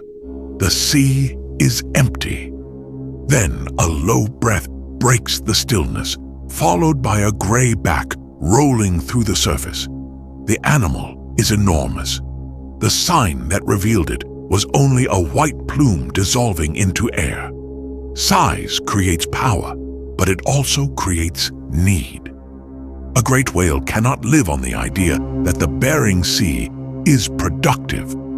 Food must be present at a density worth finding. It must be reachable with less energy than the feeding returns. A giant survives by locating moments when many small lives have been gathered together. The Bering offers those moments in different forms. Along the shelf, prey lives within and above the sediment. In the water column, zooplankton and fish collect into patches. Currents, fronts, ice, and bottom shape do not feed a whale directly. They organize the smaller animals a whale can harvest. The search unfolds in 3 dimensions. A surface slick may conceal a useful layer below. A rich seabed patch may be separated from the next by kilometers of poor sediment. Whales repeatedly dive and sample, turning a changing prey map into decisions. For an eastern North Pacific gray whale, the search often ends in shallow northern water. Most of this stock spends summer feeding in the northern Bering and Chukchi seas, although some whales feed farther south along the Pacific coast. The journey from wintering waters off Mexico can stretch across much of a continent. Near the bottom, the whale turns onto one side. It draws in sediment, water, and benthic invertebrates, then forces the mixture through coarse baleen. Food remains. Mud escapes. At the surface, the result may appear as a plume spreading behind a body moving slowly through brown water. This feeding style makes geography useful. A broad shelf places the seabed within reach. Spring production has already sent organic matter downward, supporting benthic prey. The whale connects that quiet community to one of the longest recurring mammal migrations on Earth. The giant is sustained by food accumulated in small bodies below. Picture the sequence from above. The whale descends. A faint track appears in the sediment. It surfaces, breathes, and moves a short distance before diving again. Each feeding bout samples a patch. If the return is poor, the animal must keep searching. Great size does not remove uncertainty. It magnifies the cost of an empty place. Migration narrows that search before the whale arrives. A repeated seasonal route brings an animal toward regions that have rewarded its kind before. It is tempting to call this memory, and at the scale of a lifetime, the route functions like stored geography. But a track does not reveal thought. Researchers observe movement, timing, and environmental cues, not the private experience guiding a whale. the calendar can change the value of the destination. Bottom prey may shift. Ice can alter the timing of production. Water temperature and currents can change cues important to navigation and migration. The presence of feeding pits in one season does not guarantee the same feast in the next. Gray whales are not always the largest hunters in control of the scene. Killer whales prey upon them. An animal built to filter seafloor prey can become prey itself. The same open water that grants access to feeding grounds also leaves no refuge guaranteed by size. Elsewhere on the shelf, another baleen whale feeds without disturbing the bottom. A North Pacific right whale moves through a patch of zooplankton with its mouth open. Water passes between long plates of baleen. Copepods and other small animals are retained. This is skim feeding, an immense body gathering prey one tiny organism at a time. Right whales may feed from spring through fall, and in some places during winter. A usable patch is not defined by season alone. Zooplankton must be concentrated enough for the open mouth to intercept them efficiently. The whale's slow passage through the water is possible because physical processes have already performed the first act of gathering. The contrast is exact.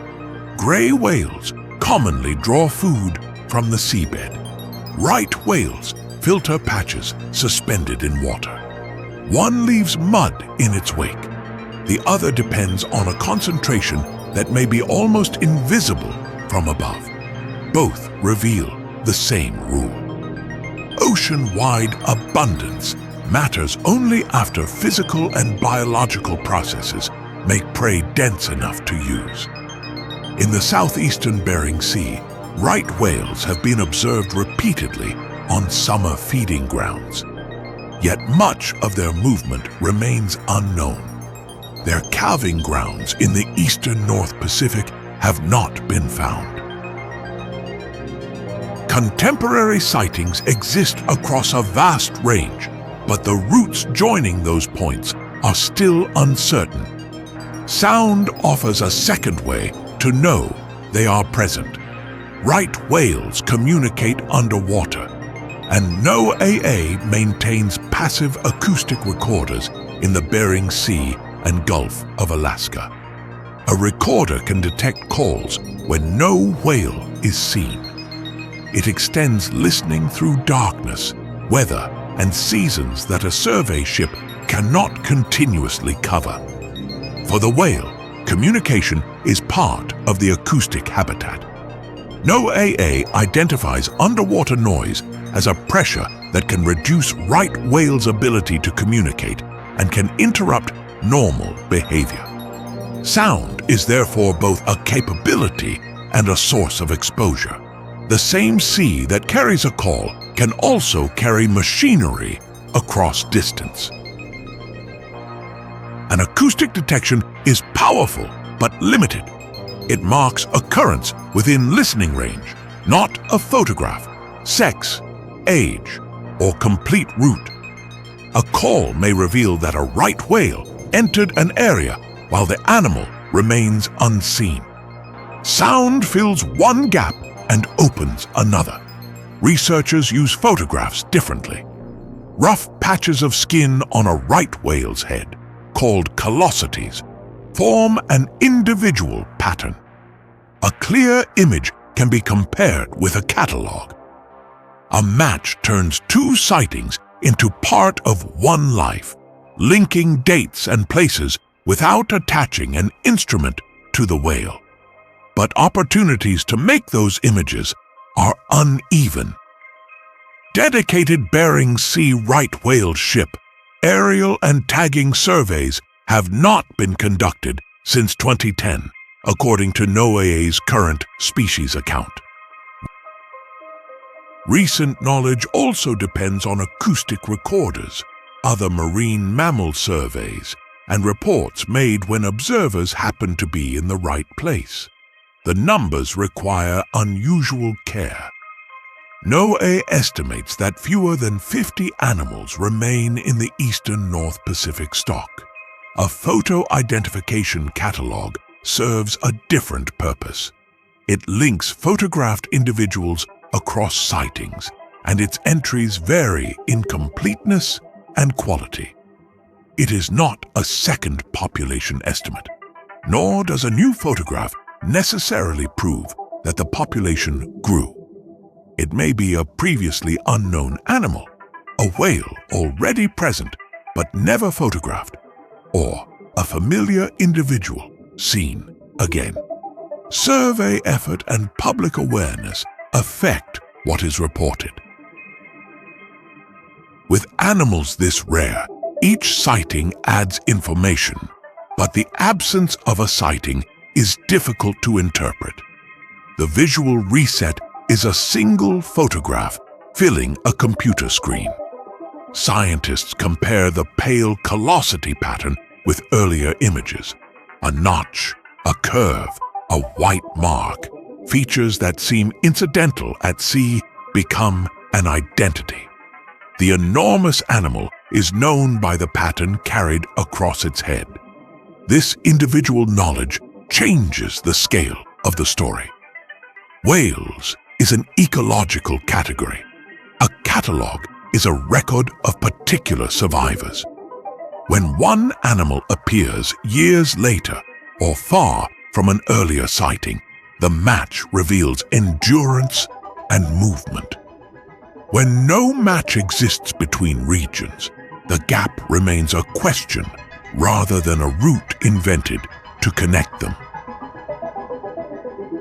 The right whale's rarity also exposes the limits of the Bering feast.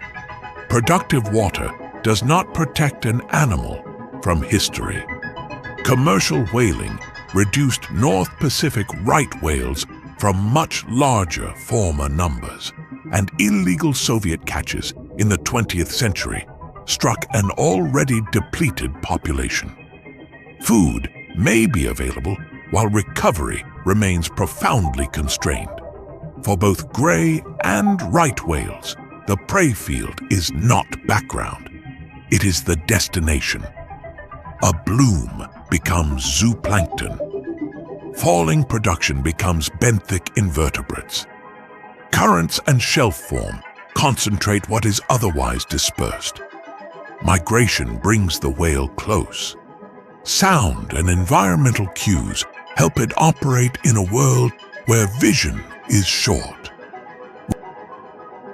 Repeated experience may help narrow the search, but scientists still measure the result more easily than the decision. No single strategy defines a giant. A gray whale vacuums the shelf. A right whale skims the water. A killer whale turns another whale into prey. Each succeeds only where season and structure produce an opportunity suited to its body. The last breath hangs over the sea, then fades. Ahead, the water is broken by dark islands. Some are volcanic, some rise as remote shelves above productive currents. For whales, birds, and seals, these exposed fragments of land create the next set of concentrations and the next set of risks.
At first, the island is only a darker shape inside the cloud. Then, the wind opens a window. A ridge appears. Grass bends flat against the slope. Below it, black cliffs fall into white water, and the air around them is crowded with wings. Nothing here looks sheltered. Yet on some islands of the Bering Sea, birds and marine mammals gather in numbers that would be impossible to hide. This is one of the sea's great reversals. The most exposed ground can become the most valuable ground. A small piece of land, surrounded by feeding water and separated from many land predators, can hold an immense share of a population. But that concentration comes with a cost. A refuge can also become a bottleneck. Along the southern rim of the Bering, the Aleutian Arc curves between Alaska and Kamchatka. Much of it is not visible at all. The islands are the emergent heights of a vast, mostly submerged ridge. Far below, the Pacific Plate converges with the North American Plate. The angle and character of that convergence change along the arc. Rock melts, magma rises, and volcanoes mark the boundary above. The result is not a neat row of identical cones. It is a long, geologically varied system of ridges, passes, calderas, and islands. The arc also has two distinct geological segments. West of Unimak Pass lies the Aleutian Ridge, a massive submarine structure from which the familiar island chain protrudes. To the east, the Alaska Peninsula and Kodiak segment belongs to a different foundation. Even within this apparent curve, the ground has more than one history. On Umnak Island, Okmok makes that history visible. From above, its caldera is a broad wound in the land. Cloud gathers along the rim.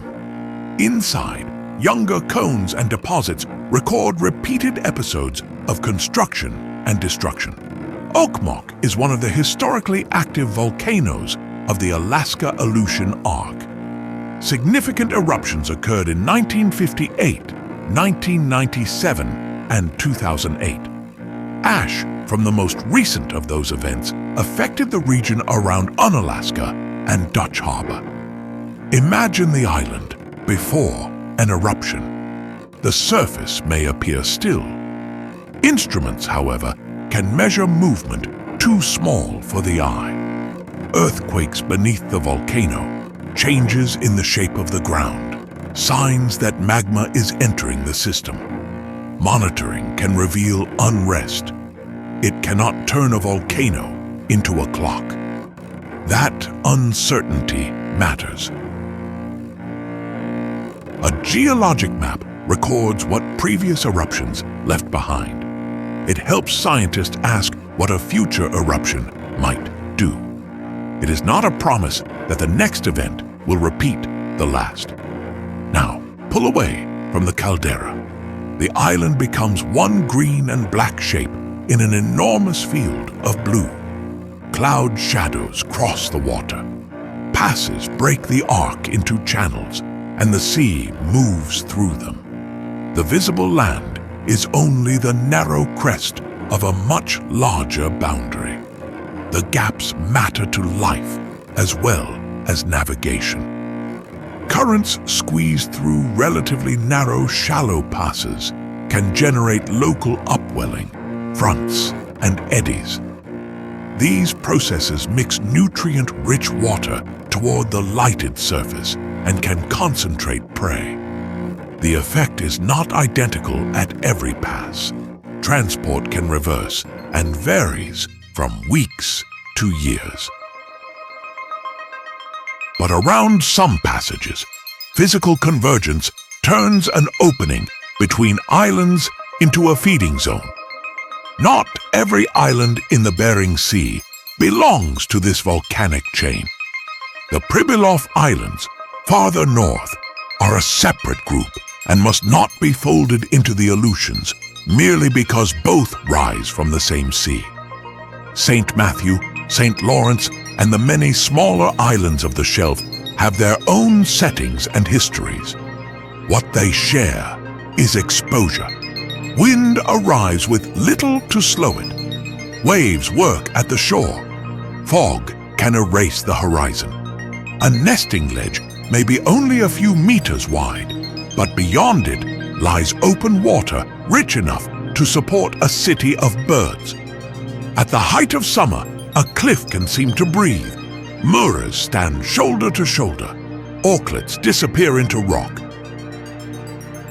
Kittiwakes turn into the wind, then drop toward the surface. Every arrival crosses paths with a departure. One bird comes back low over the water, carrying food. It must find one place among thousands of bodies and voices. Its chick cannot follow it to sea yet. For a short season, the adult must commute between two worlds, prey scattered through moving water, and a fixed point on stone. The numbers are extraordinary, but they are not evenly distributed. The Alaska Maritime National Wildlife Refuge identifies several island groups where more than 1 million birds nest, including sites in the Pribilofs, the Aleutians, and on the Bering Shelf. These names do not describe one colony or one ecosystem. They span different parts of Alaska's maritime world. The safe conclusion is narrower and more revealing. Certain isolated islands carry an exceptional density of breeding life. Density changes the meaning of a small disturbance. One introduced predator, one contaminated shore, one badly timed period of scarce prey, or one area of repeated disruption can reach far beyond the island size. When many animals depend on a few breeding places, geography concentrates vulnerability as surely as it concentrates life. The same pattern is written more clearly on the beaches of the Pribilofs. For most of the year, northern fur seals are animals of the open ocean. Adults spend more than 300 days at sea. They feed around oceanographic boundaries where prey can gather, and their winter range extends far across the North Pacific. Then spring draws much of the population north. On St. Paul, St. George, and Sea Lion Rock, the dispersed ocean travelers become a colony. Adult males arrive first. They take positions on the breeding grounds and defend them while fasting. Weeks pass. Their stored energy becomes time on land. Females return later, often with a strong attachment to a particular breeding site. A female gives birth to one pup, nurses it, then leaves to feed at sea. For a territorial male, the shore is an endurance test. NOAA's life history account gives an average of 46 days on the breeding territory, during which a male may lose almost a third of his body mass. The struggle visible between neighboring animals is therefore only part of the contest. The rest is physiological. A male must keep enough reserve to remain while food lies beyond the surf. The island protects the place of breeding, but it also fixes the animal to one small arena. Even before storms or shortages are considered, the colony demands a remarkable concentration of energy. Her journey turns the island into the center of a repeated circuit. She crosses the surf and disappears into the Bering. For days, she searches moving water for prey. Then she returns through the same crowded shore, finds her pup, and nurses it again. Throughout the season, land and ocean remain connected by these journeys. The Pribilof Islands support the largest gathering of northern fur seals, about half of the world's population, according to NOAA Fisheries. That figure explains the spectacle, but it also changes its emotional scale. This is not simply a busy beach. It is a place on which a global population heavily depends. The beach is not an untouched sanctuary. The Pribilof stock is listed as depleted under the Marine Mammal Protection Act. Fur seals can become entangled in lost fishing gear and other debris. Climate, prey distribution, disease, contaminants, predation, and interactions with fisheries are all considered in the work to understand population change. No single image of a crowded rookery can settle the status of the population, nor can one season explain a trend. Scientists have gathered population information on St. Paul and St. George since the early 20th century. Counts made at breeding sites provide a long view, while research at sea examines the part of fur seal life that the shore conceals. Tribal governments share responsibilities with NOAA in co-management and monitoring of subsistence use. Local teams also take part in entanglement response and marine debris work, so the colony is not merely watched from outside. It is harvested for subsistence, monitored and cared for by people whose lives are bound to these islands. For a final visual reset, return to the air. The rookery becomes a pale ribbon beside dark water. The bird cliff becomes texture. Okmok's caldera fills with shadow. At this height, every colony looks small enough to lose, yet each one gathers journeys from across the ocean. Birds return from feeding grounds. Fur seals return from the North Pacific. The island converts movement into congregation. This is why exposed islands can hold such abundance. Their isolation offers breeding ground. Their position gives access to productive water. Their limited shores concentrate animals into places that can be counted, defended, and sometimes endangered. They are refuge and bottleneck at once. But there is another correction still to make. Seen from a vessel or from the air, these islands can look like the last wild places, empty except for animals. They are not empty. St. Paul is not only a fur seal colony. Unalaska is not only a port beneath a volcano. St. Lawrence Island is not only a mark on a migration map. Across the Bering, land and sea are also home. To understand what changes here, we must leave the distant view and listen to the people who know these waters from within.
Morning reaches the northwest coast of St. Lawrence Island as a low light over the gravel shore.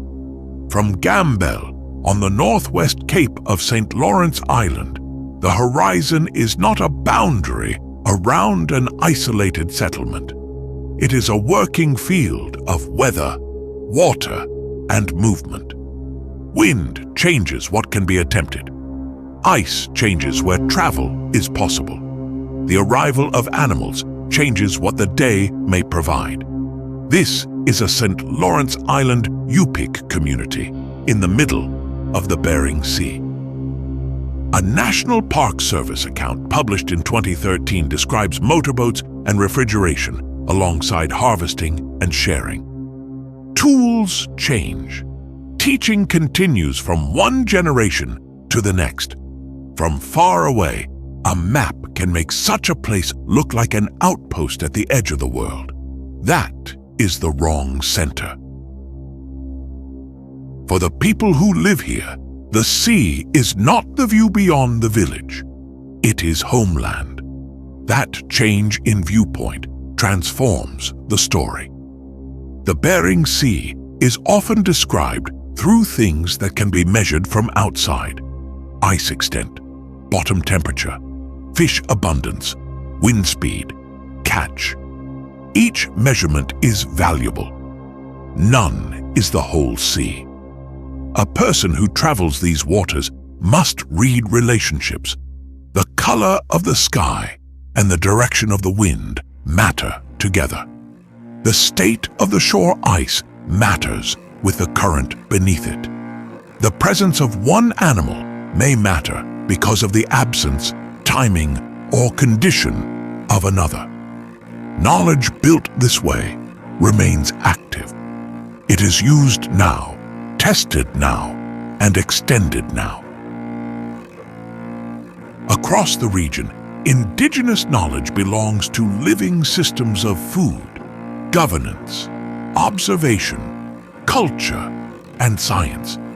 It is carried in language and practice, in remembered seasons, in careful instruction, and increasingly in databases and laboratories designed under tribal authority. Distinct indigenous perspectives surround the Bering Sea. The communities around it include different peoples, languages, histories, and institutions. Unangan knowledge from St. Paul cannot be made interchangeable with St. Lawrence Island Yupik knowledge, or with knowledge held by communities along Alaska's western coast. Precision is a form of respect. Names, languages, and institutions carry distinctions that should not be flattened for convenience. Those differences are living, not ceremonial. Preserving those differences matters in captions, narration, and credits. Consider the information inside one decision to leave shore. A forecast may describe regional wind. A satellite image may show ice concentration at the last observation.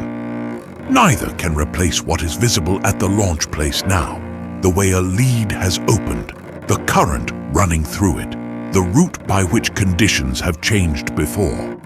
The decision also includes the vessel, the travelers, the purpose, and the distance home. This is why place-based knowledge cannot be reduced to an extra data layer pasted onto a universal map. It is relational. It joins conditions to responsibilities and consequence. So is recognizing history. On St. Paul Island, the present cannot be separated from forced relocation. In the 18th and 19th centuries, Russian and later United States regimes forcibly relocated indigenous people from the Aleutian region to the Pribilofs for the commercial fur seal harvest. Federal control continued after the United States purchased Alaska. The human history behind those famous rookeries is therefore not a footnote to wildlife spectacle. It is part of the meaning of the island. The Aleut community of St. Paul Island tribal government has spent decades building local leadership in research and development. St. Paul is a place where tribal authority shapes how knowledge is produced and used. Today, that authority can be seen beside the rookery. A small survey team moves along the edge of a northern fur seal breeding ground. Local sentinels know the seasonal timing of the colony and the ways seals move across it. That knowledge guides when and where a count can be made. NOAA staff work with them. Together, they monitor numbers and search for entangled animals under a co-management agreement. The scene contains familiar instruments, notebooks, binoculars, perhaps a mobile device. Long-standing place knowledge shapes the design and interpretation of the work alongside scientific survey methods. One system does not become a replacement for the other. That distinction matters because a short field visit and a lifetime in one place do not see time in the same way. A research vessel may sample a station once in a season. A community observer can notice when freeze-up is late, when a familiar bird is missing, when fish arrive at a different time, or when an animal appears under unusual stress. Each kind of evidence has strengths and limits. Put into honest relationship, they can ask better questions than either system asked alone. NOAA's work on multiple knowledge systems acknowledges that marine management has often lagged in, including indigenous knowledge in research and decisions. One project brings Alaska Native knowledge holders together with natural and social scientists, educators, and fisheries managers to develop indigenous conceptual models of the Bering Sea ecosystem. A conceptual model is more than a list of species.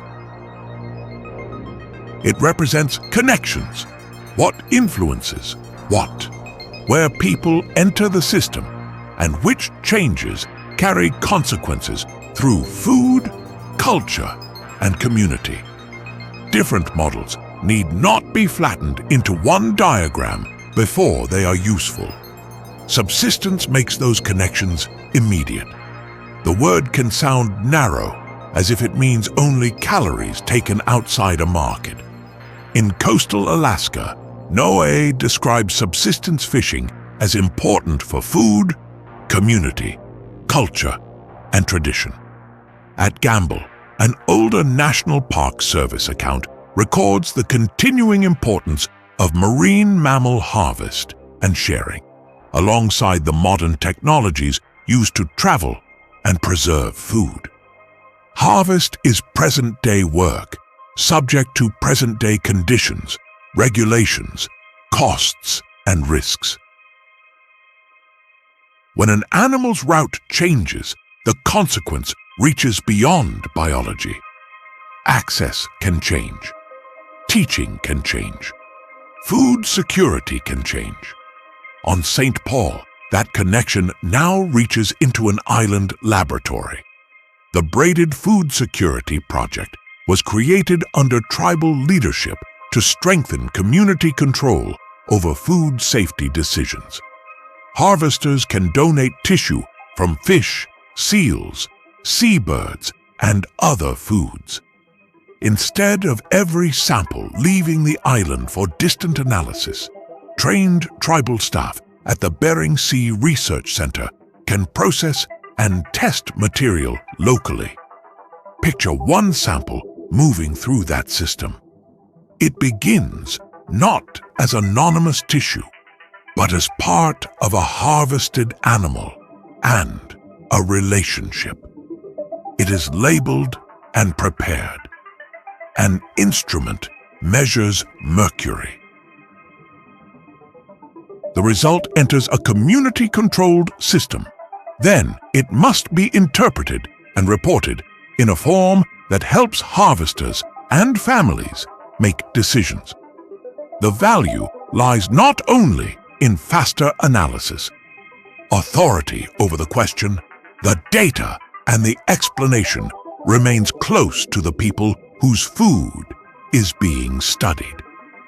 In the project's first year, community members tested nearly 100 biological samples locally.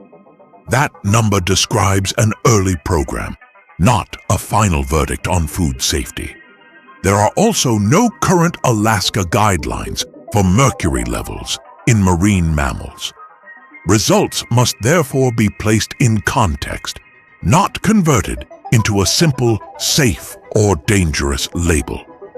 Here, uncertainty is not a reason to withhold knowledge. It is something the community helps interpret. The same principle shapes the Indigenous Sentinels Network. Created and designed by the St. Paul Tribal Government, the network supports communities in designing and managing their own monitoring programs. Mobile collection tools, reporting dashboards, and a community-owned database make observation easier to record, without surrendering control of it. This is indigenous data sovereignty in practice. Information about people, land, water, and knowledge remains governed by the communities that collect it. Some data can connect with wider scientific networks. That connection is made through protocols, not through an assumption that everything observed must become open material. The boundary is important for this film as well. A community publication is not free stock. A ceremony is not background color. A person on a beach is not visual evidence for a claim about an entire people. Images require context, permission, and an honest name. Now reset the scene. The camera leaves the laboratory and returns to the shore. A phone screen goes dark. Wind moves through grass. A fur seal lifts its head above the colony, and beyond it, the Bering continues to change by the hour. Satellite records can show the reach of ice. Trawl surveys can show where fish were caught. Moorings can record temperature beneath the surface. Community observers add another dimension: what a change means when it enters daily life. Different knowledge systems bring different evidence, responsibilities, and authority. Collaboration becomes meaningful only when power is visible. Who sets the question? Who controls the information? Who receives the result? And who can act on it? The strongest work makes those responsibilities visible. On St. Paul, sentinels help decide when a rookery survey should begin. Tribal laboratory staff test foods on the island. Community-controlled data can inform local stewardship and, where communities choose, contribute to wider research. These are not communities waiting to be rescued by distant science. They are present-day authorities producing knowledge, making decisions, and adapting within constraints they did not create alone. Once the Bering is understood as homeland, abundance takes on another meaning. A school of pollock is not only biomass. A salmon caught in a trawl is not only bycatch. A seal is not only a population estimate. Each may belong to several systems of value at once. The next question is therefore harder than how much the sea can produce. It is who may take that production, how the taking is measured, and what remains unseen when a catch is reduced to weight. Beyond these shores, one of the largest fishing systems in the United States is already at work.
On a darkened bridge, the sea becomes a screen of colored marks. An acoustic instrument sends sound into the water below. Some of that energy returns from a dense layer of fish. The trace brightens. Somewhere beneath the vessel, a school of pollock is moving through the Bering. Above deck, there may be no sign of it. No birds, no breaking water. Only a position, a depth, and an electronic echo. Then the vessel turns. Fishing in the Bering Sea often begins with this conversion. Living movement becomes information. Information becomes a decision. A decision becomes weight brought aboard. But the catch is never simply removed from an empty space. Pollock are prey, predators, competitors, and future spawners. They belong to an ecosystem before they enter an economy. The scale of that economy is difficult to see from one deck.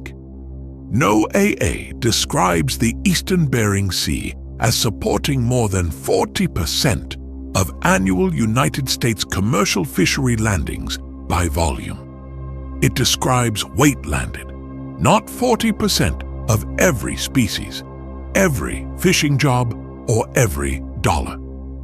Much of that volume is Alaska pollock. Pollock are schooling fish of the North Pacific, with their largest concentrations in the eastern Bering Sea. They grow quickly and have a relatively short life compared with many long-lived groundfish. Some begin reproducing at 3 or 4 years old. That capacity helps make the stock productive, but it does not make abundance automatic. The survival of young pollock varies greatly with food, environmental conditions, and predation. Older pollock eat fish, sometimes including younger pollock. Marine mammals, seabirds, and other fish eat pollock in turn. A strong year class can reshape the fishery a few years later. A weak one can move through the same system as an absence. That delay is central to harvest. The fish taken this season grew through conditions in earlier seasons. The recruits expected in later years may still be larvae, juveniles, or only an estimate inside an assessment. Managers must therefore make a present decision about a population whose consequences unfold at several speeds. Fast growth can support substantial catches. It can also make a change in juvenile survival, visible quickly. Productive describes biological capacity under favorable conditions. It is not a guarantee that the next generation will arrive on schedule. Now follow one tow. A cone-shaped trawl opens in mid-water. The net is designed to target the school rather than plow continuously along the seabed, though pelagic gear can sometimes contact the bottom. Fish stream into the cod end. When the net returns, a moving aggregation has become a crowded silver mass on deck. Crew work quickly. The catch enters the processing system. Nearby, a scientifically trained observer records what came aboard. Pollock are counted by weight through the accounting process. Any salmon caught incidentally must also be identified and counted. On Bering Sea pollock vessels, NOAA reports complete observer coverage. This is where a percentage can conceal a conflict. Other species make up less than 1% of the total Alaska pollock catch, according to NOAA. That sounds small, yet Pacific salmon within that fraction can carry consequences far from the trawl. Salmon support commercial fisheries, subsistence harvests, and communities linked to river systems across western Alaska. A low proportion of an immense catch is not the same as no impact. the salmon cannot be landed and sold by the pollock fishery.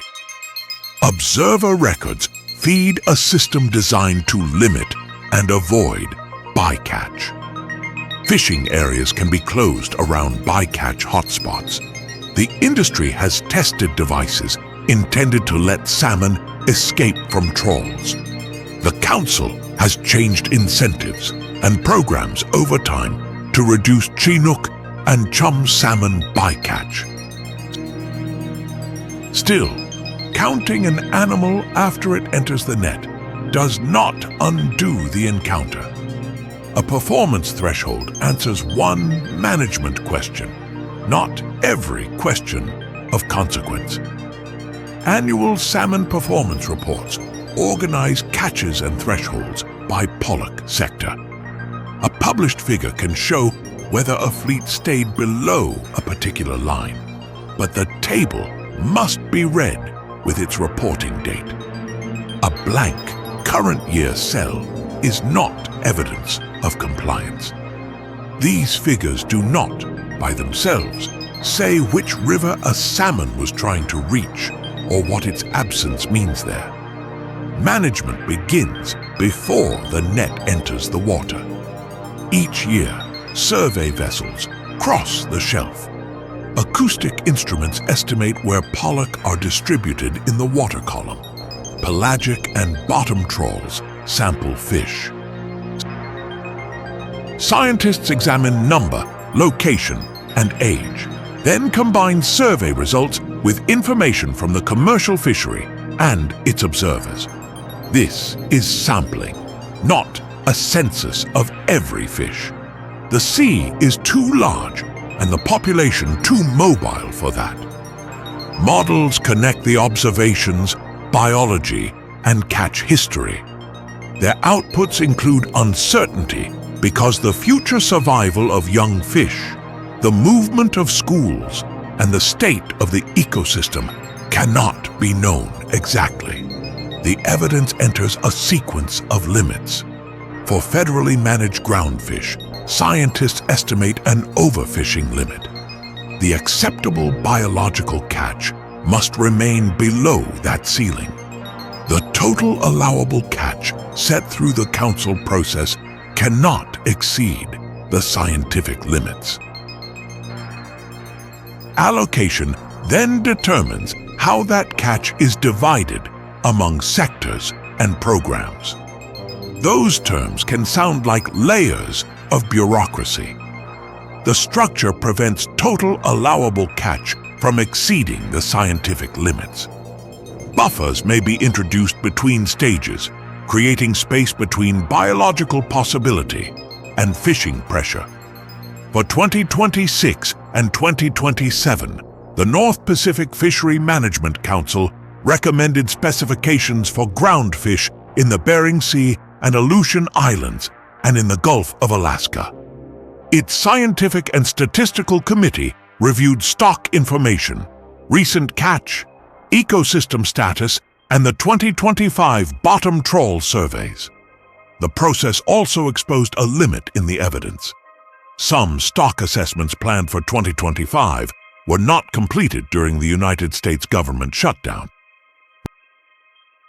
Reviewers therefore used the most recent approved 2024 assessments, their projections, and newer contextual information.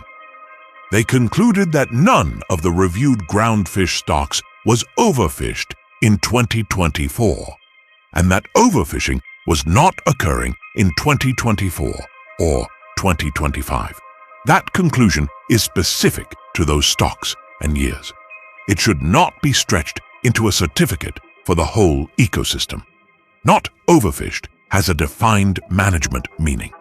It does not mean no seabird loses access to prey, no salmon is taken incidentally, no net touches bottom, no community bears an unequal cost, or no distribution is changing. A managed fishery can be highly monitored and still create impacts that must be debated and reduced. It can also distribute benefits unevenly. Under the American Fisheries Act, Community development quota groups collectively receive 10% of the eastern Bering Sea pollock total allowable catch. The remaining catch is divided among inshore catcher vessels, offshore catcher processors, and vessels delivering to motherships. This allocation connects a biological limit to particular fleets, plants, and communities. Once set, however, a quota is not a prediction that fish will appear in the same place as last year. Pollock move. Young fish survive unevenly. Warm and cold periods can shift prey, predators, and the boundary between suitable habitats. A vessel may travel farther to find its allocation. A community with few alternatives may feel a distribution change long before it appears as a stock-wide collapse. A stock-wide limit also cannot describe every local overlap. Two fleets can remain beneath the same biological ceiling while fishing in different places, seasons, and habitats.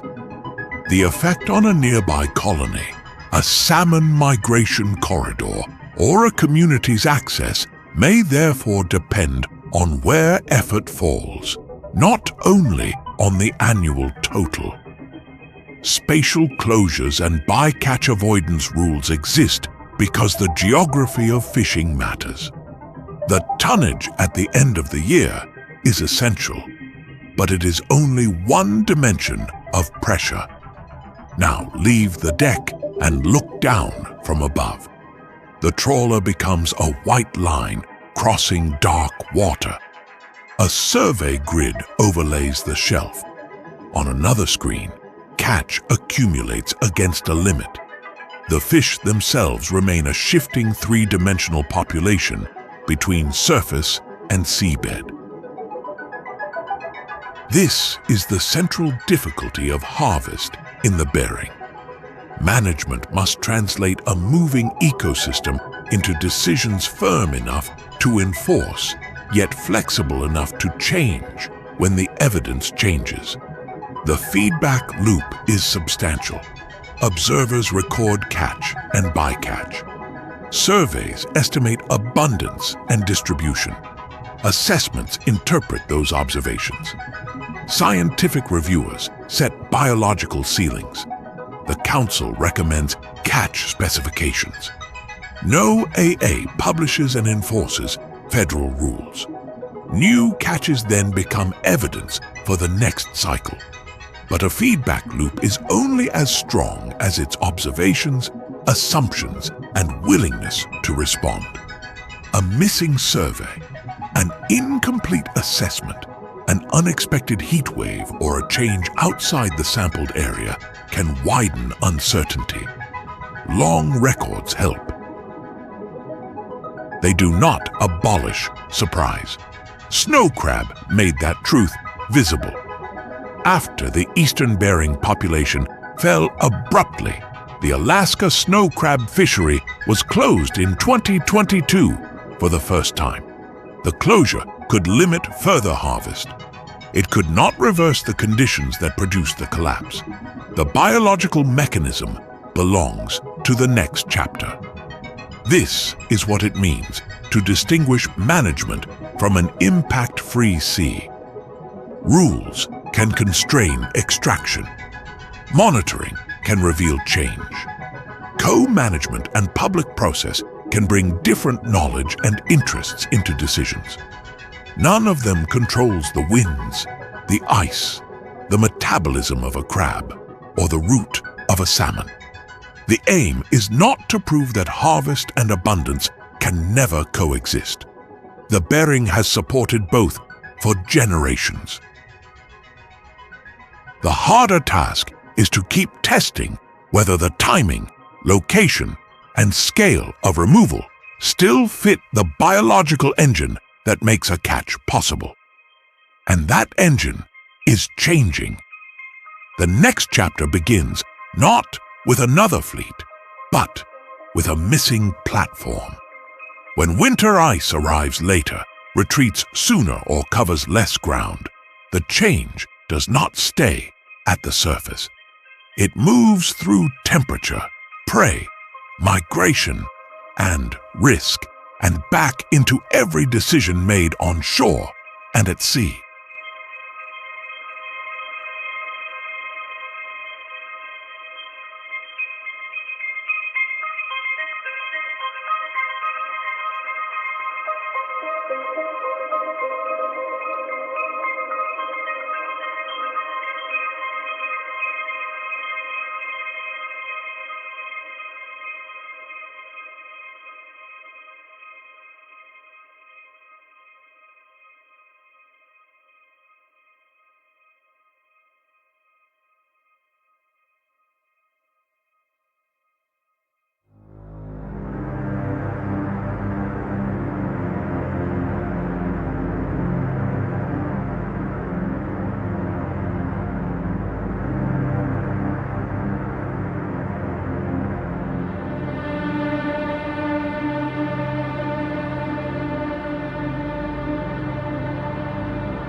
From orbit, the change appears as a moving line. White ice covers the northern sea, then opens. Dark water spreads between flows. Along the coast, shore-fast ice loosens. Farther offshore, wind pushes the pack away from places where it once remained. One image can look like weather. A long record reveals the shifting clock. During winter 2017 to 18, warmth in the air and water combined with persistent storms. The Bering Sea froze late. By the end of April 2018, its ice cover was far below the usual extent for that date. NASA's comparison shows a sea approaching an early, extraordinary openness. It was an exceptional season, not a new condition repeated without variation every year. The next years moved differently. Ice returned in different amounts and at different times. Then, in February and March 2025, Bering Sea extent was again near a regional record low. Ice loss paused through much of April before accelerating, and the Bering ice retreated rapidly in May. That sequence matters. Less ice does not describe one smooth descent. A season can advance, stall, and reverse under the influence of wind and temperature. Regional conditions can differ from the Arctic-wide pattern. Climate change alters the field in which this variability occurs. It does not abolish weather. For the Bering ecosystem, timing is not decoration. It is machinery. Ice changes how the ocean receives light.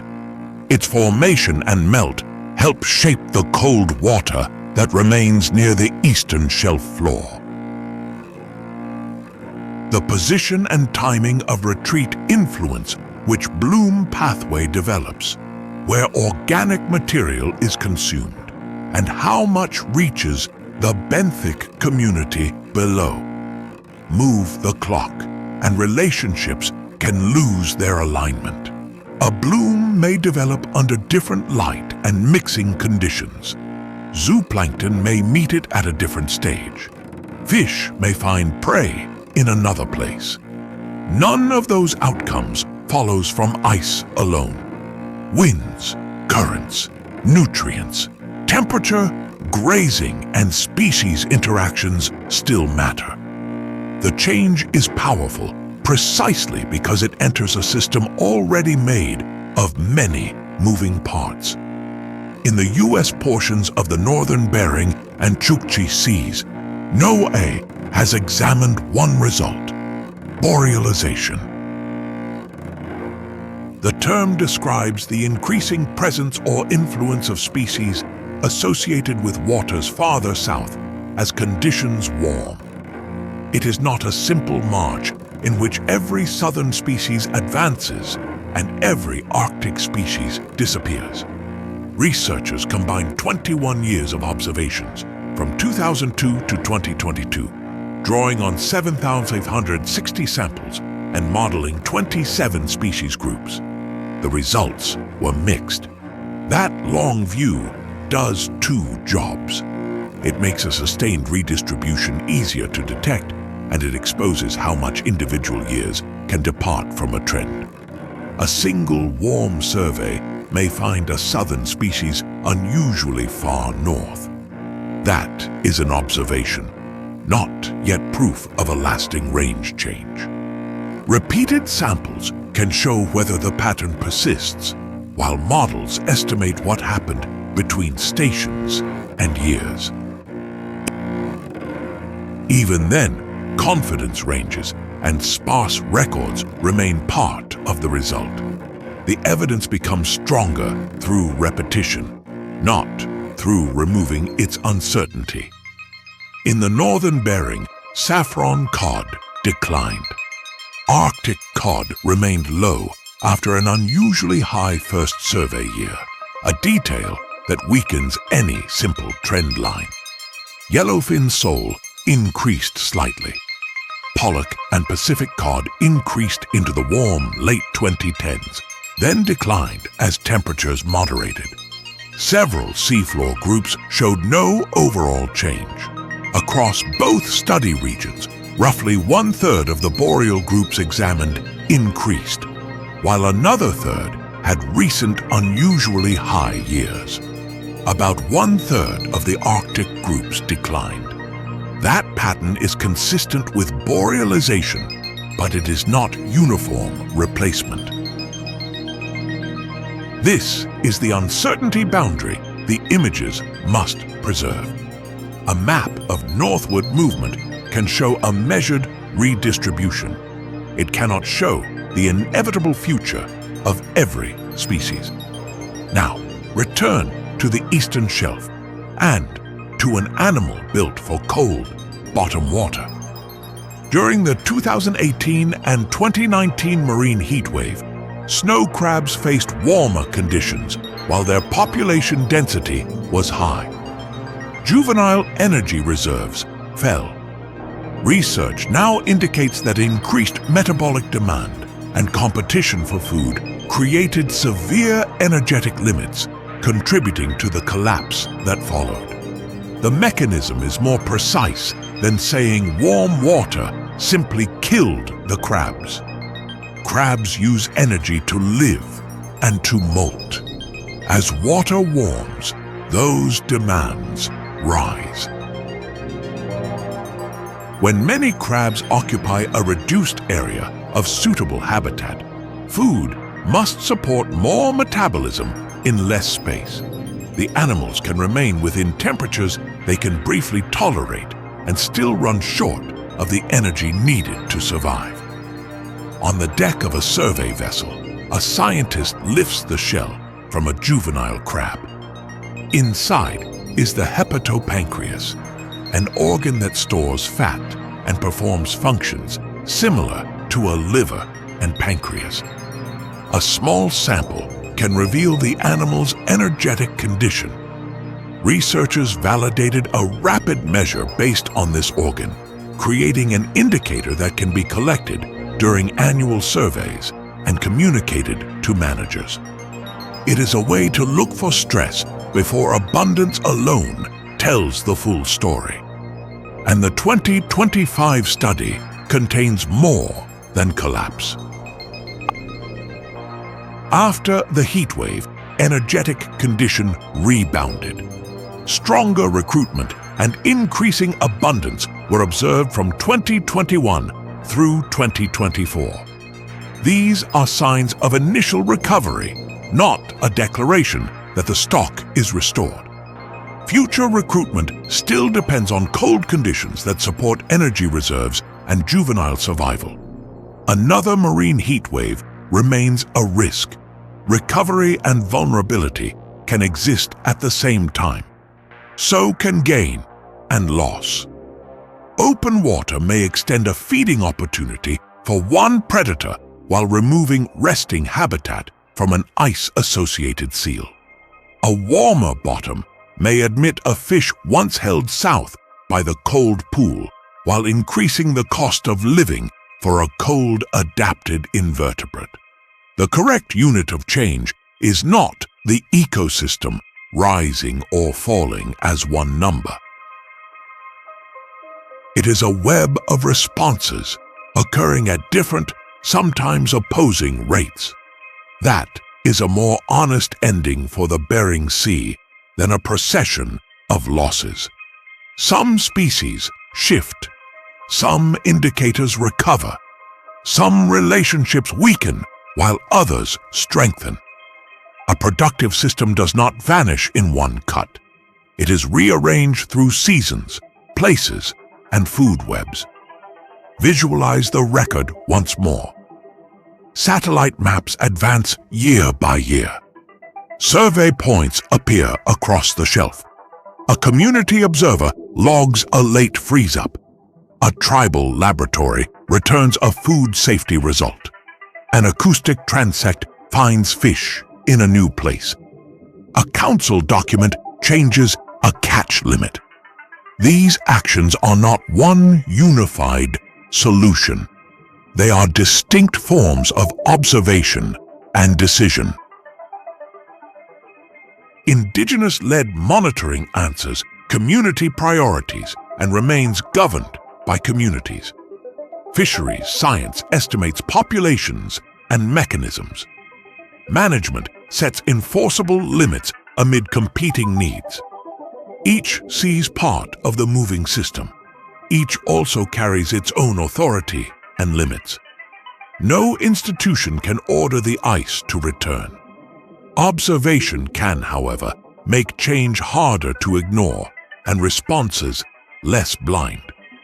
The Bering Sea will continue to vary from winter to winter. The exact reach of ice, the size of the cold pool, the strength of a year class, and the route of a migration will never be fixed. The task is to distinguish ordinary variability from a changing baseline, while decisions still have time to respond. At the beginning, we met this sea as ice forming on a moving ship. Freezing spray was danger made visible. Wind, water, and cold, combining faster than a crew could safely ignore. We have followed those same forces through the gate between oceans, across the drowned shelf, into blooms, migrations, colonies, communities, and fisheries. Winter was never only an obstacle. It helped build the conditions for abundance. As its timing changes, danger and abundance remain joined. Less ice may ease one passage and remove another platform. Warmer water may open habitat to one fish and close the energetic margin for a crab. The Bering is not ending. It is becoming a different arrangement of the life already moving through it. And because this sea connects oceans, species, and people, no change stays in one place for long. The final image is not an empty horizon. It is a line of ice, water, and weather still in motion, and along it, many ways of watching.